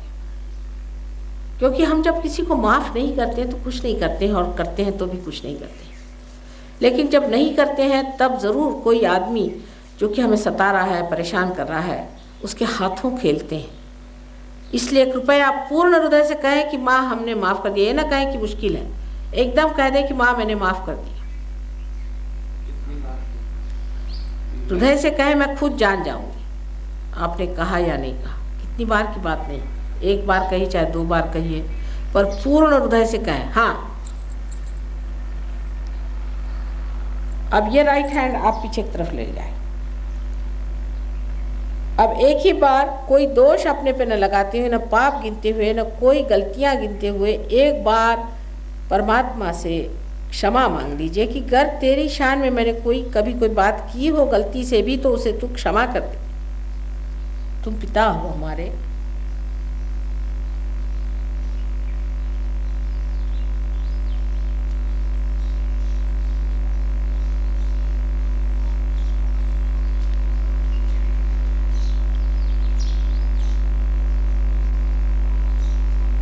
आंख बंद कर लीजिए, चश्मा उतार लीजिए, आंख बंद कर लीजिए, यहाँ पर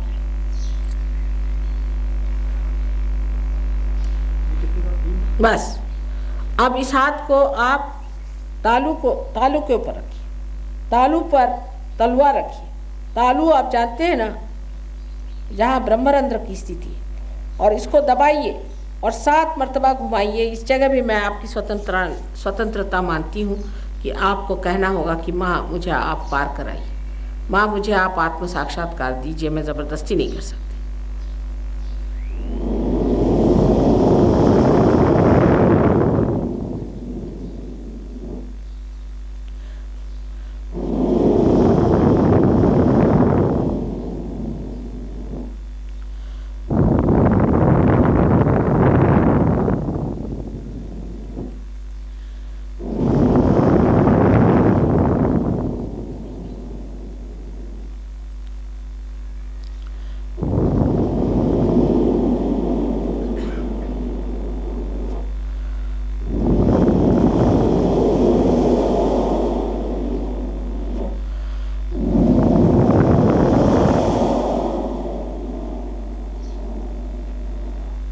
अब धीरे से हाथ नीचे रखें,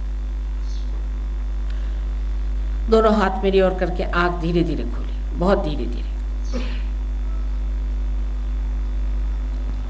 अब लेफ्ट हैंड अपने सर पे उठा के 4 इंच 5 इंच पे देखिए कि कोई ठंडी हवा तो लेफ्ट हैंड रखिए, राइट हैंड हमारी ओर, ऐसे राइट हैंड हमारी ओर करिए, यहाँ पर तालू के ऊपर, जैसे मैंने लेफ्ट यहाँ पे देखिए कोई ठंडी हवा तो नहीं आ रही। टोपी उतार लीजिए बेटे, हाँ माला आला पहने वो भी उतार लीजिए, अच्छा रहेगा। कोई माला अगर पहने तो उतारे, इसीलिए का जलन आ रही। माला 1 मिनट उतार लीजिए, बस 1 मिनट यहाँ सामने रख दीजिए, बस ठीक है। अब देखिए, अब जलन खत्म हो जाएगी। हाँ जरा ऊपर 4-6 इंच ऊपर देखना चाहिए। हाँ आप ही अपना सर्टिफिकेट दीजिए, मैं नहीं देने वाला। अरे अब राइट हैंड हमारे ओर करें और लेफ्ट हैंड से देखिए। खूब गर्मी आ रही है आप लोगों से। राइट हैंड लेफ्ट हैंड से देखिए, राइट हैंड मेरी ओर करें इस तरह से, जरा ऊंचा, हाँ, और लेफ्ट हैंड से देखिए पहले। अच्छा आप जो है लेफ्ट हैंड को मेरे ओर करें और राइट हैंड से देखिए। झाले का पारती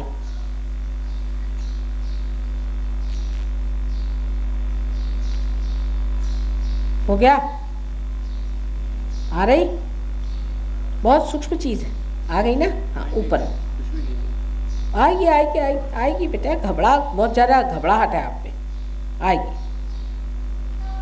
हाथ बदल के देखिए, नहीं आएगी तो पर करा देंगे पार, कोई बात नहीं। हाँ कहिए माँ मेरे सर में आई, जिसके नहीं आ रही कहिए।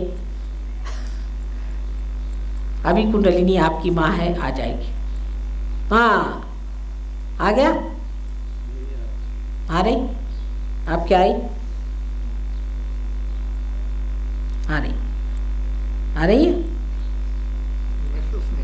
हैं? महसूस नहीं होगी, होगी, आई बेटा। हाँ ठीक है।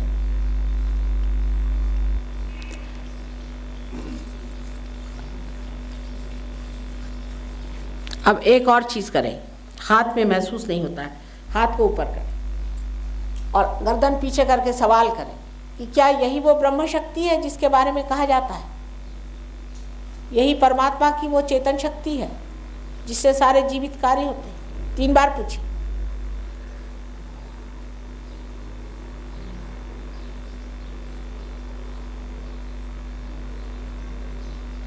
अब हाथ नीचे करिए, अब देखिए आई हाथ में लग गई। अब पहली मर्तबा महसूस हुई है चारों तरफ ही शक्ति।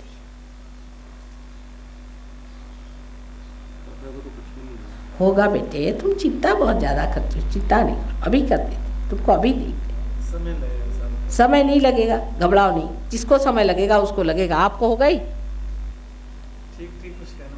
हाँ अभी देखिए, जिसको ठीक ठीक नहीं लग रहा है उसको अभी देख लेते। आ रहा है आपको? ठंडी ठंडी हवा हाथ में, सर में हुई थी,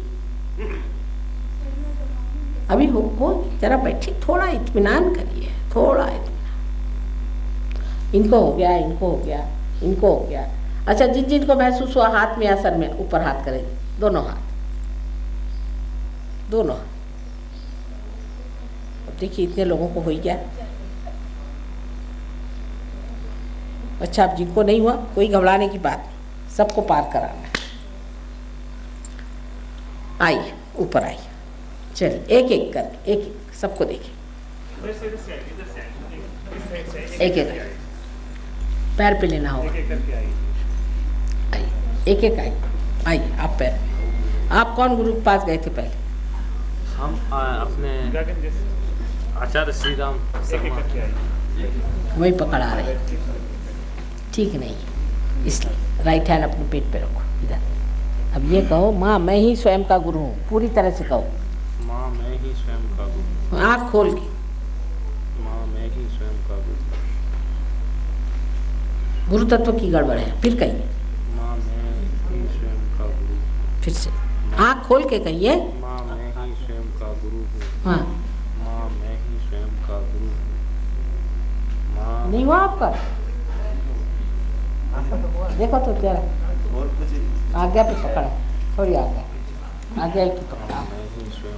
हाँ आ रही कुछ? क्या इधर, अब इधर बैठो, लटके देखें, आइए। हाँ जाओ, अब ये माला वाला छोड़, कर का मन का छाड़ी दे, मन का फिर आओ। सब कह गए हैं, वो सब सुन सुन के हम लोग रटते ही रहते हैं, कुछ करते नहीं। हाँ आज्ञा, आओ। आज्ञा की वाकई पकड़े तुमको, किसके पास गए थे? मैं आगे चल रही है। हाँ रजनीश के पास। की काफी किताबें पढ़ी, उसी से तो गड़बड़ हो गया। चलो मारो उसको गोली, रावण मर्दिनी। हाँ चलो रखो आप। तो रावण का अवतार है, समझना चाहिए। जो औरतों की इज्जत पे उठता है वो कौन आदमी? इंसान हो सकता है, राक्षसी हो सकता है। हाँ आया है,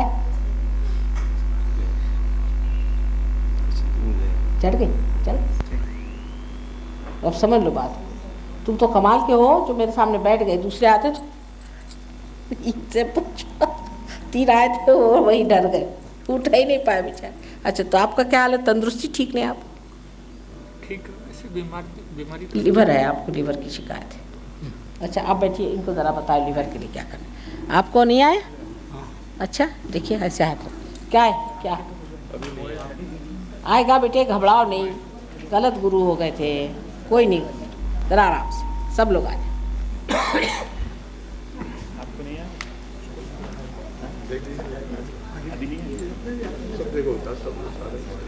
क्या कह रहे? आ रहे?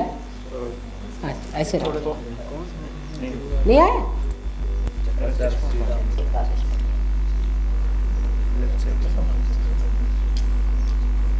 है ना, लीवर पकड़ा इधर है। आपको नहीं है? एक बार आया था पहले। हाँ दिल्ली यूनिवर्सिटी में एक बार लेक्चर सुना था, तब तो बहुत आया था। तो तब से क्या? कभी आता नहीं, कभी चला जाता है। तो ध्यान नहीं किया, ध्यान से जमाना पड़ता है ना। ध्यान है, ध्यान करने पर कैसे होगा? ध्यान करना पड़ता है, इसको जमाना पड़ता है।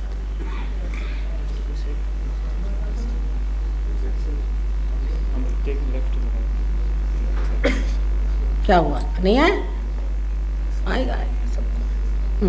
आप क्या आ गया? इनके हो गया है। चलो उठाओ, देखो हाथ उठाओ, उनके सर में आ गया।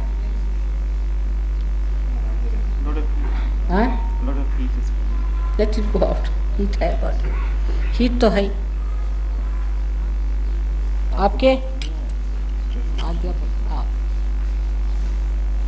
गलत गुरु पकड़ लिए, गली गली में गुरु बैठे हुए हैं, और क्या होएगा? आँख बंद करो।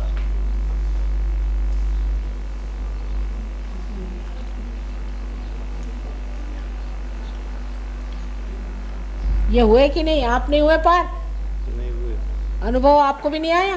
ये भी रियलाइजेशन। कमला बैठ जाइए, ये आपको पार कराएंगे। अब ऑस्ट्रेलिया से लोगों को इंपोर्ट करना पड़ेगा। इधर मुंह मेरी और करें, वो समझाएंगे आप। अब ये लोग आके आपको बताएंगे गणपति क्या। अब तो सब भूल गए, हम अंग्रेज हो गए, वो हिंदुस्तानी हो रहे हैं।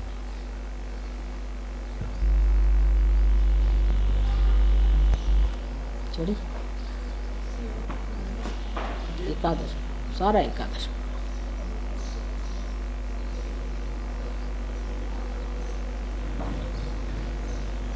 कल शाम को भी प्रोग्राम है 6 बजे C49 भगवान दास रोड पे। आप लिख लीजिए C49। दिल्ली में? इधर ही, यहाँ जयपुर में C49 भगवान दास रोड। कितने बजे? 6 बजे आज कल शाम। What is happen? विशुद्धि है, that's why इस प्रोग्राम में आपको बताया जाएगा किस तरह सर में अपने आ गई? चक्र देखने, किस तरह उनकी सफाई की जाती है। सर में आ इनके हिसाब से आ मुझे तो कुछ पता नहीं। विशुद्धि चक्र है। वॉरेन, वो डॉक्टर वॉरेन के पास जाइए, आपकी विशुद्धि ठीक कर देंगे। ही विशुद्धि वहाँ जाऊँ? हाँ, वो ठीक कर देंगे। हाँ अच्छा, औरों का देखिए आपके। हाँ मैंने प्रोलैप्स पाइल्स का ऑपरेशन कराया था लास्ट मंथ। हाँ, तब से आपकी गई क्या? नहीं कह नहीं सकते, उससे कोई फर्क तो नहीं पड़ता। दिल्ली यूनिवर्सिटी में आ गई थी? हाँ जी, बड़ी अच्छी तरह आया था, बहुत अच्छी वाइब्रेशन आई थी। अब हाइट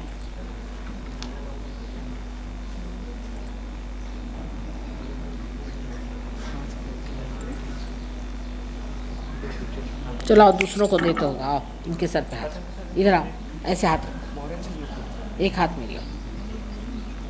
अब देखिए आपको आ रहा है? बिल्कुल नहीं आ रहा।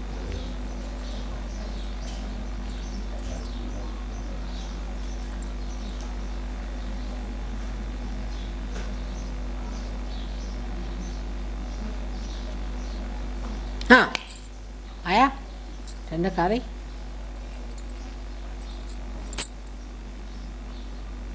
हाँ आ रही। आपको महसूस हो रहा है? नहीं, शरीर से गर्मी निकल रही है, बहुत ऐसा लग रहा है। ये तो है, बहुत गर्मी निकल रही है, गर्मी है, पसीना बिल्कुल।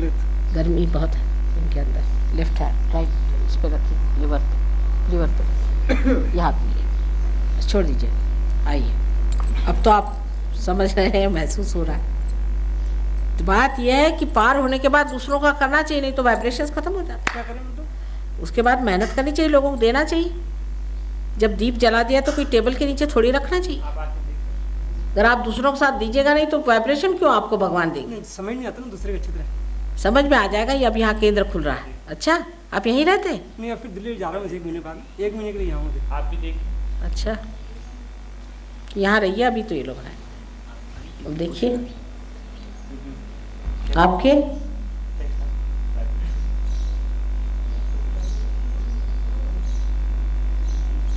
ये पार हो गए खूब अच्छे से। आओ चलो सिखाए, आओ खड़े हो जाओ, इनको सिखा। तिकडून या तुम्ही, ह्यांना सांगा मागे ह्यांच्या कशा उचलायच्या, ये बताएंगे। ये देखिए अभी आजकल ये आए हुए हैं। हाँ हो गए?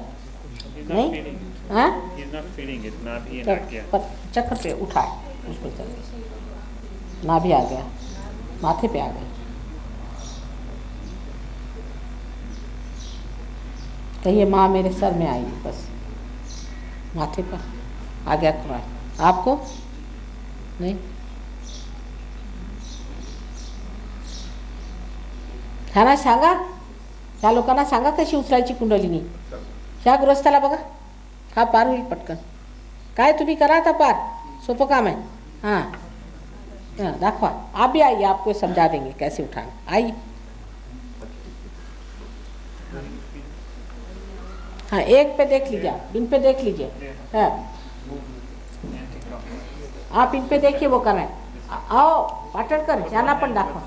ह्यांना दाखव कसं करायचं, ह्यांना दाखवून द्या. हे पार आहेत चांगलेच.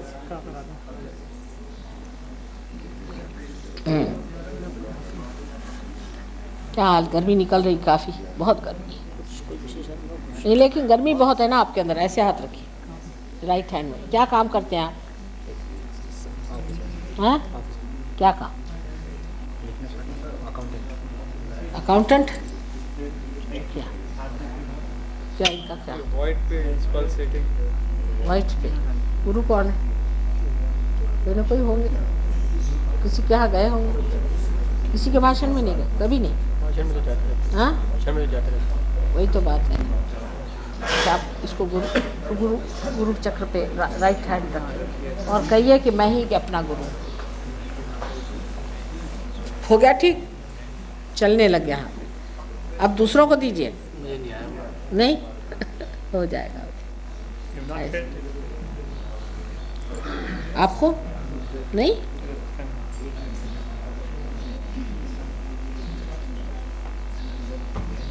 जिनका हो गया है वो नीचे से और लोग खाने. आप रखिए इनके सर पे एक हाथ मेरे और नीचे से उठाइए कुंडली. जो लोग जा रहे हैं पहले फोटोग्राफ ले जाइएगा और किस तरह फोटो पर काम करना है वो भी बता देंगे आप. आँख खुली रखिए, आँख खुली रखिए. Is got it? फोटो के सामने कैंडल रख के और हाथ जिस तरह आज रखे हैं उसी तरह रख के वाइब्रेशंस आप फील कर सकते हैं. और जिन चक्रों में आपको गर्मी आती है उन चक्रों में किस तरह वाइब्रेशंस देनी है ये कल 6 बजे बताया जाएगा. C49 भगवान दास रोड. फोटोग्राफ और किताबें हैं यहाँ, वो आप लेके जाइए. सिंपल और रेस्ट्रिक्टेड डाइट वगैरह बहुत ही अपना रखता हूँ. काफ़ी डिसिप्लिन वे ऑफ लिविंग है. Too much of it. इतना अपने शरीर के साथ खेल नहीं करना चाहिए. बहुत ज़्यादती आपने कर दी, अपने साथ बहुत ज़्यादती कर ली, इसीलिए राइट साइड पकड़ा. ये तो हो सकता है कोई गलत स्टेप में कभी. नहीं, लेकिन ये आप अपने साथ बहुत ज़्यादती करते हैं और बहुत ज़्यादा सोचते हैं. हाँ, ये तो है. थिंकिंग बहुत ज़्यादा है.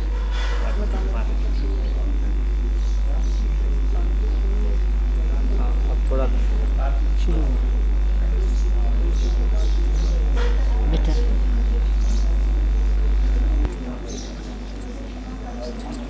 क्या इनका हो रहा है? Tight up. He's been to all kinds of gurus. इनको देखिए, ये दोनों होने चाहिए, जल्दी हो जाएगा. ये बघा डॉक्टर साहब, इनको देखिए, ये 2 मिनट में ये लोग पार हो जाएंगे. ये भी हो जाएगा. होना चाहिए. अब कुछ ठंडक तो शुरू. अच्छा आप बैठ जाइए थोड़ी देर, ऐसे ही बैठो जैसा हमने कहा. हाथ ऐसे वो नीचे उधर सरक. आप आ जाइए. नहीं हो रहा है आपके? क्या बात? देखते हैं.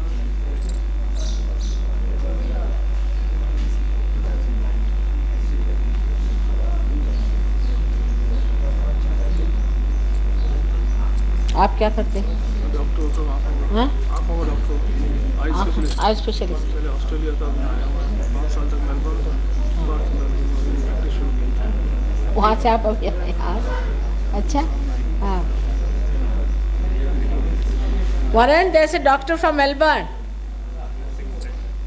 आ गया.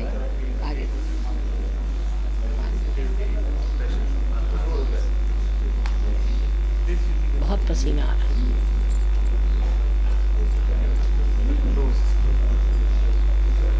क्या हुआ? क्या कह रहे हैं? नहीं हो रहा? छोड़ दिया उन्होंने? क्या कह रहे हैं? होगा. बैठो, निश्चिंत हो जाओ. जरा निश्चिंती से बैठो, निश्चिंती से बैठो.